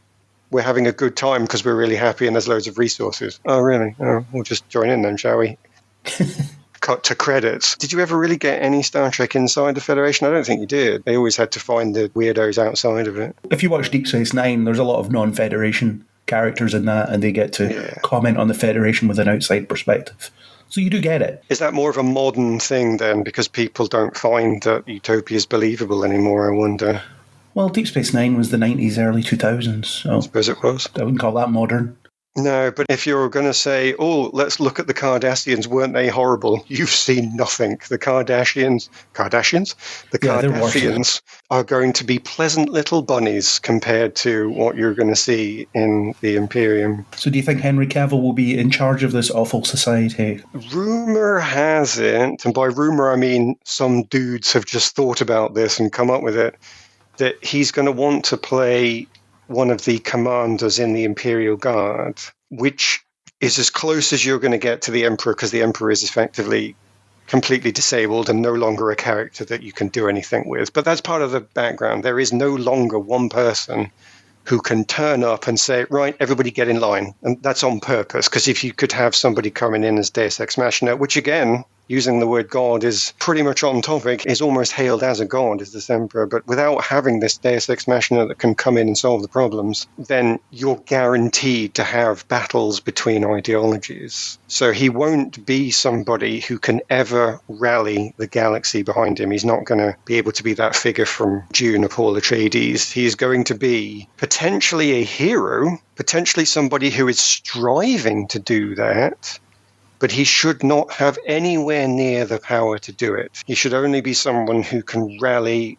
those people around him. But Warhammer's massive. He could potentially rally some planets to his cause because it is the entire galaxy. But even if they give you those numbers that seem really large, oh, he's got 4 planets aligned with him, it should still pale into insignificance compared to how many planets are there in a galaxy. It should always be relatively small. It's an interesting one because if they stick with Warhammer as it is, he cannot save the universe. And this is an interesting thing for me personally, and it's one of the things I wanted to talk about. You go into Marvel now. If you are a Marvel superhero and you cannot save the universe, you are going to be laughed at by your fellow heroes. Nobody's going to pay attention to you, and they're going to call you a D-list superhero at best. You're not going to get to invite at all the parties. You can only save a continent with your powers. What use are you? We faced Thanos. And we're going up from here. We're going up to Kang. We're not coming down. Again, you gave a wallet back to a man on the street. That's what the police are for. Go away. You're boring. There's this big thing where you have to save the universe or your plot, your story is irrelevant. I really hate that. I want to see and always enjoy seeing something a bit more personal. Or if you saved a ship full of people, I saved 50 people from death. Great. 50 people, 50 lives, 50 people who could have children and go on into the future. That is a massive deal, and it should be important. I think with Warhammer that if they have him saving the universe, everybody will just go, well, anybody who knows the background will just go, you what? That's actually not possible, and it's contrary to the purpose of the background. It's just too big, it's too messy, it's too horrible, there's too many ideologies. Even the Emperor of the universe did his best and failed to unite everyone under one banner.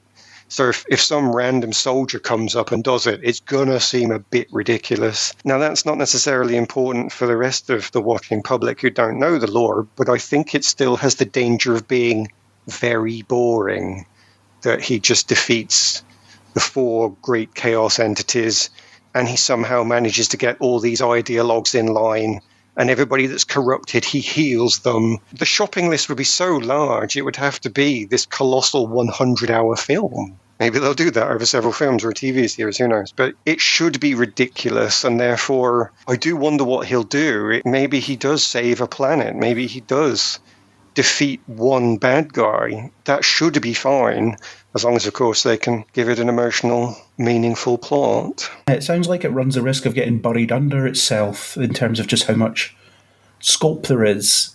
Because if you do that kind of storytelling badly, then it starts to all feel meaningless. Why are we focusing on this story when it makes no difference? Like you said, it's impossible to save the universe, so why are we focusing on this? There's that analogy. You save a starfish on a beach. You see a bunch of beach starfish and you throw one into the sea. And well, what difference does that make? Well, it made a difference to that one. and then it gets eaten by a shark Well, or something. yeah, you can't worry about that. There's a line from Angel that has always stuck with me over these years of all the places to get one of your own personal ideologies from. At one point in the second season, I think Angel says something like, I've just realized that what we do doesn't matter. And the person he's talking to, which is the policewoman that vanishes and you never see her again, gets really disheartened. And he says, no, that's actually not a bad thing. If nothing we do matters, then all that matters is what we do. And that describes Warhammer almost perfectly. Nothing you do matters. You cannot save the universe. The universe is screwed. There's just no way you can fix it. So all that really matters as a character in that universe is to realize that and then decide how you can make sure you don't fall to evil and corruption and that your actions do make individual things better. Because the perversity of that, of course, is if everybody turned around and realized that, of course, the universe would then suddenly be fixed by itself. So you can't do it, but if everybody didn't do it and just lived better, we'd all be better off. I kind of would like to see Henry Cavill's character come to some similar realization. I cannot defeat the 4 big Chaos Lords. I cannot take down all the evil political and religious leaders that are ruining the lives of the people. But if I go over there to that one town and I convince them, or if I save them, or if I do something good with them, then I've made this one corner of this galaxy better. And that alone is worth doing. And that could be the realization towards the end of this first film where this character gets this achievement and feels good and everybody's grateful. And if they want, they can span up in the end credits to say, okay, town, continent, world, galaxy, oh my God, that was just a drop in the ocean. So they can still give you that sense of hopelessness that's in the background if they want, like a good old 1970s zombie flick. But I want his character to go through that realization. And the head of the Imperial Guard, I think, is well placed to do that because the Imperial Guard used to just guard the Emperor, but things are so desperate that they are now being sent out on missions. They have to do things, and he's going to find himself out in the galaxy having to make something better. And that seems like that perfect realization then. Oh my God, yeah, I can't save the galaxy. Oh, it's too big. I didn't even realize, but I can do this. We'll see. Yeah, and then your focus needs to be on the personal impact of those actions and how they make a difference to this group of people while still highlighting how screwed the rest of the universe is. But at least these people are a little bit better off, and that's better than nothing. Yeah, and that should be meaningful and powerful. That whole idea of a light in the darkness is a very powerful story. It's accessible to them very easily, I think. Yeah, it's like with charities. No single charity is going to be able to feed everybody. But you can feed some people, so less people are hungry than they were a day ago. And that's worth doing. Yeah. You've made that much better, absolutely. The other side of that argument is there's no point in doing anything because you'll never be able to help everybody, so just leave everybody to suffer.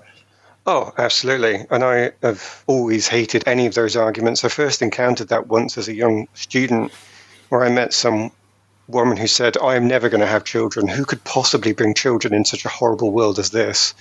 And my mind reeled against that because it's such a small-minded approach to things. It misses those points that you've just talked about, even if just with the idea of, well, who do you think is going to make it better? But I think a certain amount of nihilism was fashionable when I was a student and may have always been at all decades of being a student, actually. I don't know. Yeah, it's fashionable now because look at the growth in post-apocalyptic, bleak future stuff that we've had in the past few years. It seems to be in vogue to just depress people. Yeah, if you ever want to get round it, by the way, look up Hans Rosling. He's passed on now, but his son carries on his work. He gives you stats for the world, and it's something that's quite heartening to look at now and again, and I sometimes do, because he asks these questions to his audiences when he does his presentations about how good or bad the world is. Are there now more wars or less wars than any time in the past? And people always say there's more wars.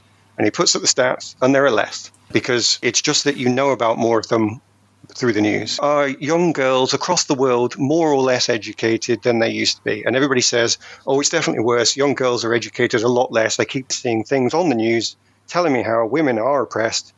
And I'm not trying to say they haven't been, but when you see the numbers, more girls are being educated to a higher age than ever before. You don't believe it because you're watching the news coming out of certain countries of the world right now. So it seems harder to see it, but it's just heartening to see it. So yeah, look up Hans Rosling and get some feel good from the real world. Don't listen to biased news coverage. Yeah. Who are just trying to sell their own adverts. Yeah, pretty much. So anything final you wanted to definitely cover about this thing before I let you go back to shooting space orcs or whatever you were doing? Yeah, that's probably what I should be doing, even though that's part of the evil. I should just give one mention to the second point that I brought up, which is there is a danger with this being hit by the same hate of the internet that Marvel got and Star Wars got. It comes up in my mind just because we've spoken about, I think, Star Wars most recently. Did you say that you found that Disney caved to their more bigoted fans? That was the thing. The way that The Rise of Skywalker turned out would certainly suggest that they listened to the wrong people when creating that film, yes. I would say that one of the big dangers for Warhammer 40k is that there is going to be a similar audience, and that audience is going to be part of the 40k fan base and is therefore going to have a big voice in this. It's certainly not all the audience, but I think it's going to be loud enough to be heard that are going to say things like a Space Marine has to be this type of person. You've managed to break the race boundary with Space Marines already, but the idea of having a female Space Marine is not going to go down well with some parts of the audience. I'm kind of hoping it's not big enough to do any damage, but I think the voice will be loud enough that you are going to see it on the internet when Henry Cavill starts talking more, when we start to get more adverts and so on. And when you see your first female Space Marine, as I think they are going to have to do, Oh, sure. but when you see that first one, whichever actress gets that role is going to get some hideous abuse online. I'll put money on it. And she might not be white as well. And that is a draw commentary. I think it won't draw necessarily as much commentary because they've already broken the race barrier with Space Marines because it's a whole galaxy. There are people of different cultures everywhere. So it will still hit, but you're definitely going to see challenge to her gender. And I don't know what their answer is, whether they're going to cave, whether they're going to comment on it, whether Henry Cavill will come out himself. I'll be interested. So I just wanted to chuck that in at the end just to say it's something that I'm going to look out for because it's another one where you think, if they do the satire angle of this correctly, and I don't want them to do a She-Hulk one where they just say, haha, you watched our stuff and you're stupid. I don't want them to do that.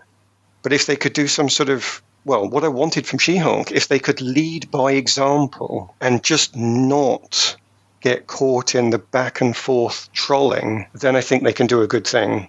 And they can hopefully just leave these commenters behind as if they were the forces of chaos from Warhammer's own background, which the best way of dealing with it is to not fall to their corruption. You just don't become corrupt and you move on and you be the better person.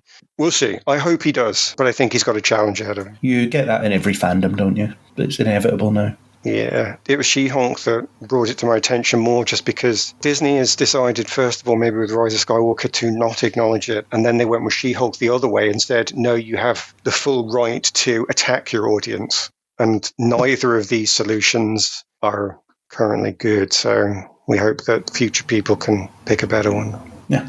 Cool. Well, I'll let you get back to making the galaxy a slightly better or worse place, depending on where your alignment is. Exactly. Whichever it is you want to do, you can go forth and do that. I will. Thank you for your insight into this deeply complicated franchise.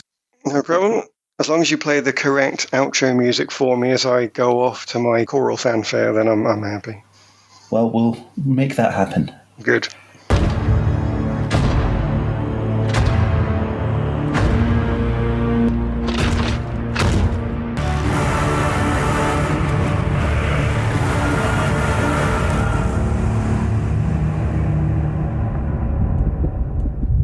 There we go. Aaron has enlightened us about Warhammer 40k, and he didn't kill me, so that's 2 potential deaths I've avoided on this recording. A very busy guest-studied news podcast, this one.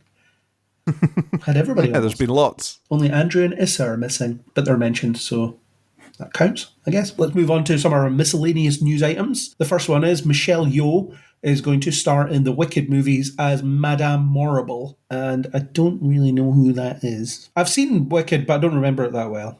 Neither do I. I like Michelle Yeoh, so good stuff. Yeah, I'm just looking to see if they describe who the character is, because that would be actually useful. I'm absolutely fine with just saying Michelle Yeoh is a good piece of casting in anything, no matter what the character is, and I'll happily move on to something else. Yeah.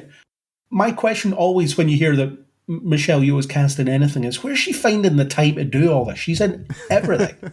She is everywhere. She's in everything, everywhere, all at once. Oh. You have to give me that one. That was very clever. Yeah, I will give you it, begrudgingly. But she's going to be in those things. The Wicked movies are set for release on Christmas in 2024 and 2025. And Wicked is, of course, a prequel to The Wizard of Oz.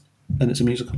You get to say this Christmas now, Craig. No, because 2024 is next year at the time of release. Oh, of course. You've just cut out all of 2023. Yeah, why not? That's going to happen anyway. It'll be rubbish. Let's move on. Taylor Swift is going to be having a go at directing a movie for Searchlight Pictures. Taylor is a once-in-a-generation artist and storyteller. It says it is a genuine joy and privilege to collaborate with her as she embarks on this exciting and new creative journey. It doesn't say what the film's going to be about or who will be in it, but she's going to be directing a film. I think it's one of those things where Taylor Swift is this powerhouse entertainer that it's just too big to fail at anything. And it's one of those really rich and talented and influential person gets to do this thing that other people find difficult to get an opportunity to do. But she's also a female director getting her first try at something, so that's great. But it's interesting that she has to be at the level she is in order to get that opportunity. Yeah, I guess so. But I don't see a problem with it. Like you say, there's no description of what she's making, but it's interesting that she's going to be doing it. She's done bits and pieces of acting in the past, and obviously she's been in her own music videos, but we'll see how she takes to directing. Maybe she could direct this next bit, but she isn't. The Mean Girls musical has got some casting. Angourie Rice, Renee Rapp, Alul Cravalho, I can't pronounce that name, she was Moana, and Jaquel Spivey to star in this Mean Girls musical. The film is based on the stage musical Mean Girls, written by Tina Fey, which was also a film, and now the musical is going to be a film. I really liked Mean Girls as a movie. I think everybody that watches it likes it, even though on the surface seems like it will be trash. But it's a really interesting exploration of just how hierarchies in schools work and things like that. It's obviously exaggerated for comedy and stuff like that, but it's really good and it's got a really good cast. So the fact that they're making a musical out of it makes sense. Or they've already done it. It's already on stage, but makes sense. It'll be interesting to see this new cast that seem just as good, at least on paper, as the originals. Unfortunately, I've never watched Mean Girls and I've not seen the musical, but I'm glad that they are doing a thing. Fair enough. You should watch Mean Girls. I think you would enjoy it. Just get it out of your head that it's a chick flick, because it's not really. And even then, men can watch chick flicks too. We have the choice.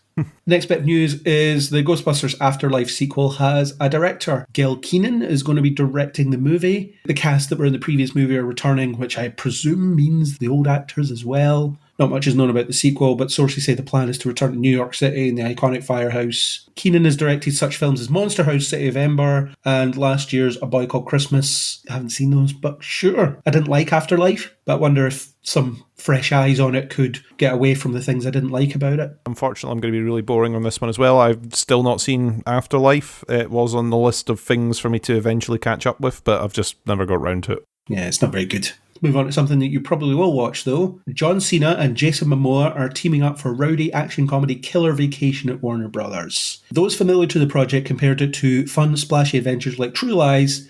The Killer script was written by Mark and Brian Gunn, and the project will be produced by John Rickard and Peter Safran. The film was packaged and set up at the studio before Safran took the reins with James Gunn at WB Films. Warner Brothers has recruited the muscle-bound actors for their feature project. Plot details for which are currently under wraps, though we imagine it involves a holiday gone wrong.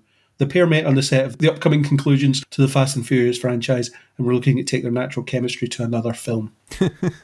I love the idea of seeing John Cena and Jason Momoa sharing the screen. outside of a Fast and Furious movie because I don't like those films, but this could be a lot of fun. John Cena's always fun. Jason Momoa is always fun. So why not? Yeah, it seems like a good set of casting, and then if you've got an interesting premise, then yeah, why not? I will caveat that by saying that John Cena is no fun in Fast and Furious. His character is very boring. He's not funny at all. And John Cena is best when he's funny. But it's an action comedy, so he will be funny. So that's cool. I already can't wait. Remember the Dark Tower film with Idris Elba? Mm-hmm. Well, that didn't work, but they're going to give it another go. Mike Flanagan and Trevor Macy are doing the Dark Tower adaptation. It's in the works. Mike Flanagan and Trevor Macy revealed that they managed to get the rights for the Dark Tower books, and they're planning their own adaptation of it. I'm kind of encouraged by this because Mike Flanagan got a lot of accolades for his TV shows like Midnight Mass and stuff like that, and lots of people love to work with him. So it seems like he's in a good place to take this forward and just make something good out of it. Yeah, it sounds like it. Unfortunately, it's one of those book series that I've not really read, so I don't have a ton of connection to it, but I know people are quite passionate about it. So if there's a new adaptation coming along, I hope people get what they want out of it. You know, there's these books floating about that people deem unfilmable. Lord of the Rings was one of them, and then they filmed it. The Dark Tower is another, and then they filmed it. And then proved, yes, it's unfilmable, at least under these conditions. It's terrible. It's this weird Stephen King multiverse story involving all of his books. For example, you've got the psychic ability from The Shining, and the Gunslinger, which is, I guess, a Dark Tower creation. I don't know an awful lot about the ins and outs of it, but I know that it draws in material from all of Stephen King's things and sort of puts them in a blender, which makes it really difficult to make something out of. The Idris Elba film was about his character, the gunslinger, trying to protect a kid that had The Shining, which is the psychic ability thing. But yeah, all of Mike Flanagan's stuff, anybody I've spoken to that's watched them said they were incredible. I haven't watched them myself, but when you hear names like that attached to it, it's like when Neil Gaiman finally got to do Sandman as a TV show that he got control over. It's one of those, there's going to be a lot of care and attention put into this in theory. So we'll find out. But it's curious that they're picking this up again. And I quite like the idea of, let's just throw out that weird Idris Elba thing and we'll just start again. We'll actually read the books this time and we'll see if we can turn this into something. Flanagan envisions it as a TV series to run for 5 seasons, followed by 2 standalone features. Nothing like planning ahead. Yeah, I mean, that's maybe the way to think with some of these complicated stories where it ties a lot in. TV might actually be suited better for it than trying to do films. Yeah, you have more time. You have more time to dwell on it. You might not have the same budget to spend on certain things, but you're able to then have a longer story. You're able to draw out certain elements, whereas if you were to try and do it as a one-and-done film, you're going to hit against a wall. Yeah, so we'll see how that shapes out over the coming weeks, months, years, whatever it is. Next up is another video game adaptation. We talked about The Last of Us earlier. Amazon is going to be making a God of War TV series. The streamer has greenlit a series based on the award-winning PlayStation game. The Wheel of Time's Rafe Judkins will serve as showrunner, and Oscar nominees Mark Ferguson and Hawk Ostby, who wrote Children of Men, Iron Man, The Expanse, and so on, are writing and executive producing with Judkins. That's about it. It'll be interesting to see what they do with this, because there's 2 periods of God of War. There's the PS2 games that are hack and slash and about insane violence and all that stuff. And then you've got the more modern ones that are still that, but also a more meditative father-son story. So are they going to start with him hacking and slashing his way through the gods of Olympus? Or are they going to start with the father-son thing? I feel like they will start with the latter, because that's the thing that's been most prominent of late. And that's the things that more people might know about, but I don't know. I think you've probably got the potential to do both. I think you'll have the more, I'm going to say the more modern, but the more recent story of the father-son, but then you're going to get flashbacks to the past, aren't you? Could be, yeah. I think that's kind of the way that they would end up doing it, rather than doing an origin tale all the way up to the current realm. Unless, again, they sit there going, right, we've got 20 seasons of this planned out. This is how we're going to start. Well, son, let me tell you about the time I cut Zeus's head off. And then they flash back to him cutting Zeus's head off. Hey, kids, let me tell you the story of how I met your mother. Yeah, I wonder who they would cast. Maybe The Rock wants to do it. Just think of big people in Hollywood. So your former wrestlers are probably on top of that list. I don't find Kratos that interesting a character, to be honest. I think I played the first PlayStation 2 game and I thought it was fine. I didn't play the others. There's quite a high skill ceiling on those games, so if you don't learn all the combos and stuff, you'll struggle to get through it. So I found myself repeating sections a lot because I wasn't able to retain the combos. So I was just hoping I would get lucky some of the time on normal difficulty, I think it was. I played the PS4 God of War game, the more recent one, the father-son one, and that was good enough. I enjoyed it enough, and I found some of the fights quite challenging. I haven't played Ragnarok yet. I imagine I'll play it in a couple of years once it's cheaper or free or someone lends it to me or something like that. But it makes sense that they're going to turn this into something because it's a story that could be very easily adapted as a TV show, I think. Certainly the modern games could be very easily adapted because it's a father and son going through Norse mythology in a boat. So there's a lot of introspective moments where they're rowing in this boat and talking about life and various other things. Yeah, there's a lot of those things that are quite popular at the moment. Plus, you've seen the success of some other video game TV adaptations. You were sort of saying that the movie verse is cursed, but some of the TV stuff seems to be going okay for them. So I imagine there's a lot of looking about for properties that you could convert easily. Yeah, probably. So I imagine they're sort of looking for story that is easy to put on screen.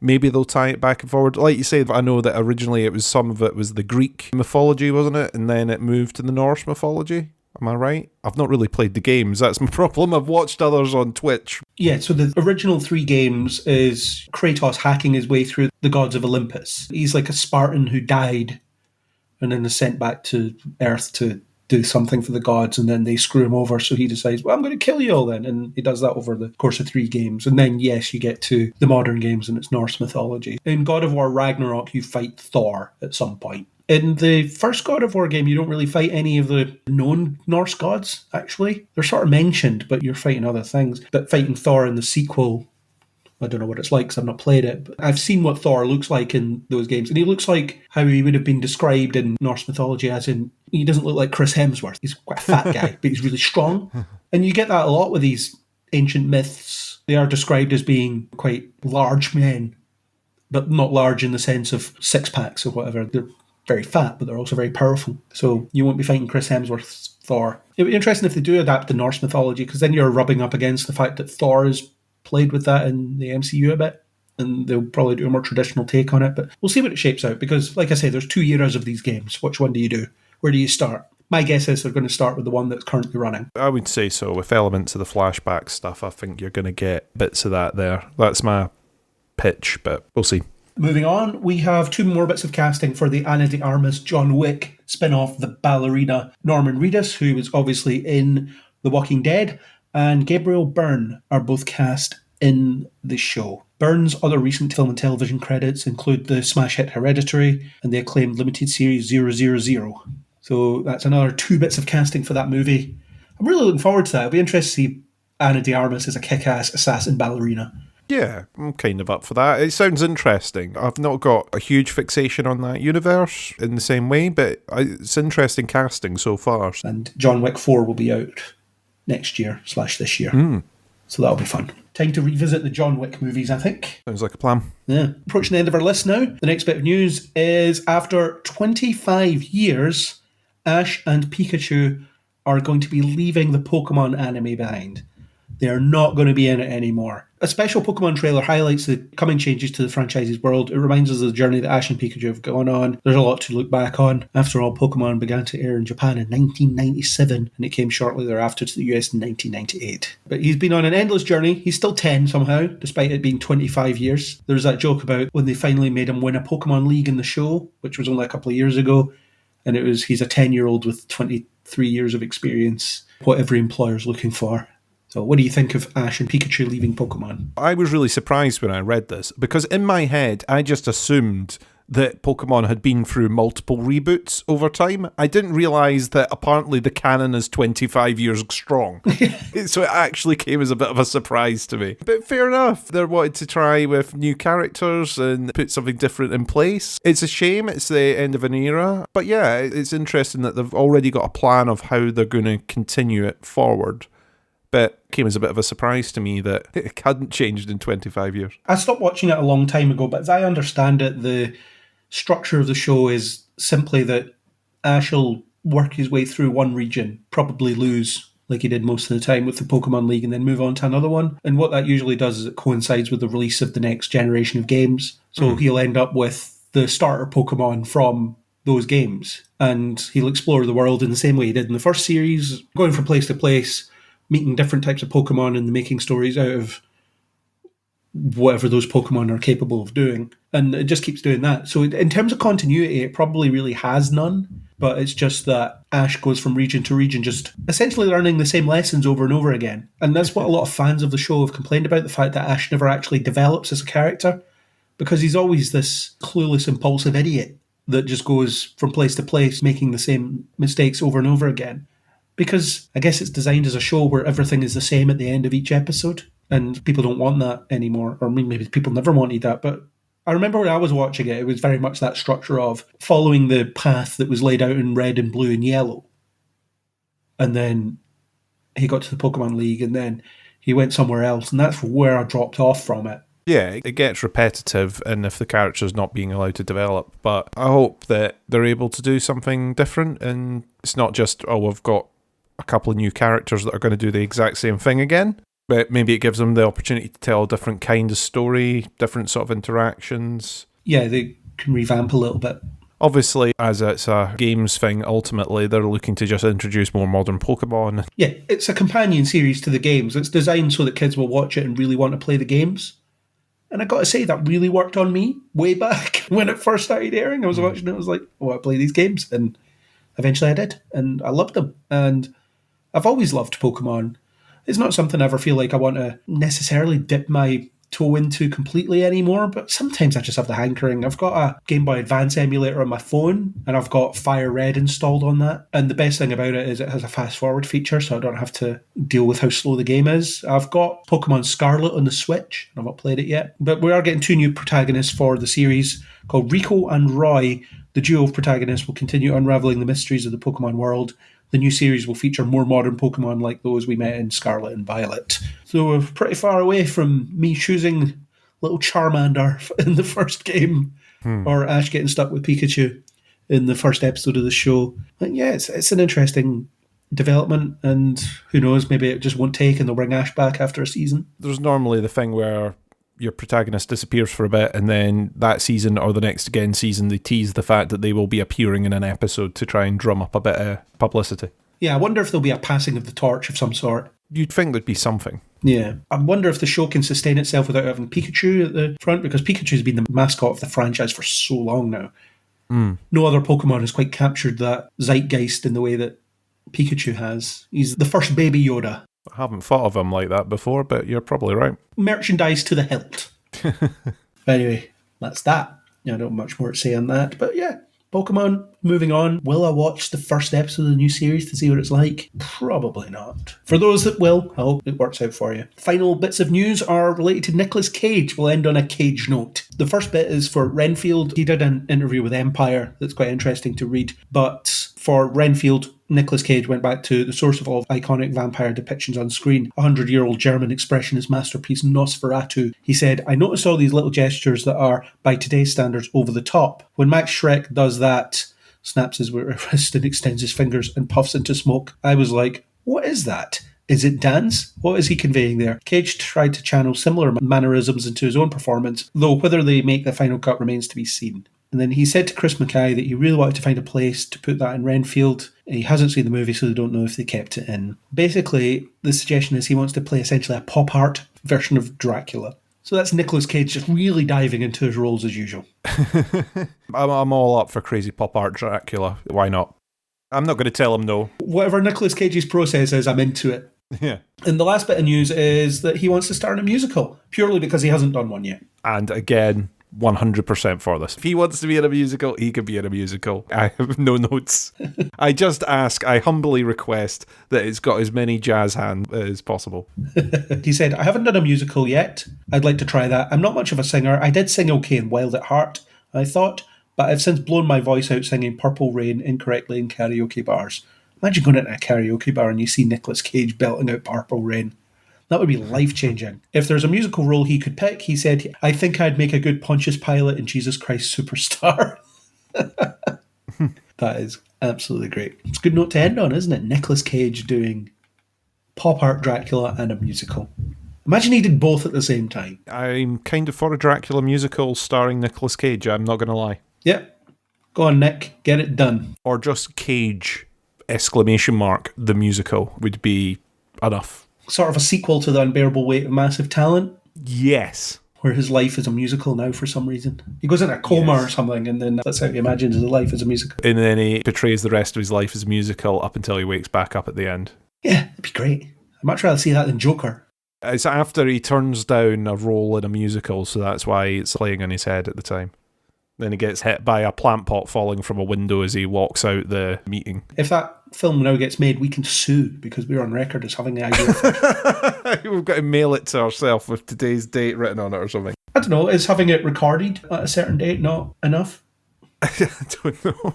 We'll get the legal guys on it. I'm quite happy to be referenced for the story. Just pay me some money and I'll shut up. Yeah. The story by us, everything else by everyone else.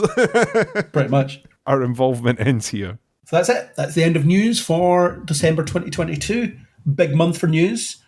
The Hollywood machine didn't decide to slow down for the end of the year because why would they? It's too much content to talk about. But there we did it. So Chris, thank you for appearing for the first news podcast of the year. You're welcome. I'm now off to hide because apparently that's what I do now. Yeah. And thanks to everybody else who dropped in to say hello during the first podcast of the year. That was really good, getting almost the whole team involved in the first one of the year. I don't know that we've ever done that before. Well, we still haven't. We still haven't got the whole team involved. That's the challenge for next year. Get everybody involved in the first one of the year. Mark the calendar right now. So that was our discussion of December 2022's news and trailers. I do want to thank Neil Stenson for the supplied music. And if you like what you heard, please do hit subscribe on Spotify, Apple Podcasts, anywhere you get your podcasts. Wherever you're listening to this, there's probably a subscribe button. Please do press it. And a lot of places now have the option to rate and review, so please do that. Usually they offer some kind of star rating situation. So Chris, how many stars should people give us? 5 or 10 or like 20 or whatever's available. Whatever's available, but usually 5. So do that. Thank you. Thank you for doing that, whoever you are. Give us those sweet, sweet stars and we will reach for them. There we go. I got a crappy lyric in there too. If you want to reach out to us and talk about anything that we discussed here, you can hit us up on Facebook or Twitter on Neil Before Blog, or you can leave us a comment on neilbeforeblog.co.uk. And as always, we hope you'll join us next time on Neil Before Pod.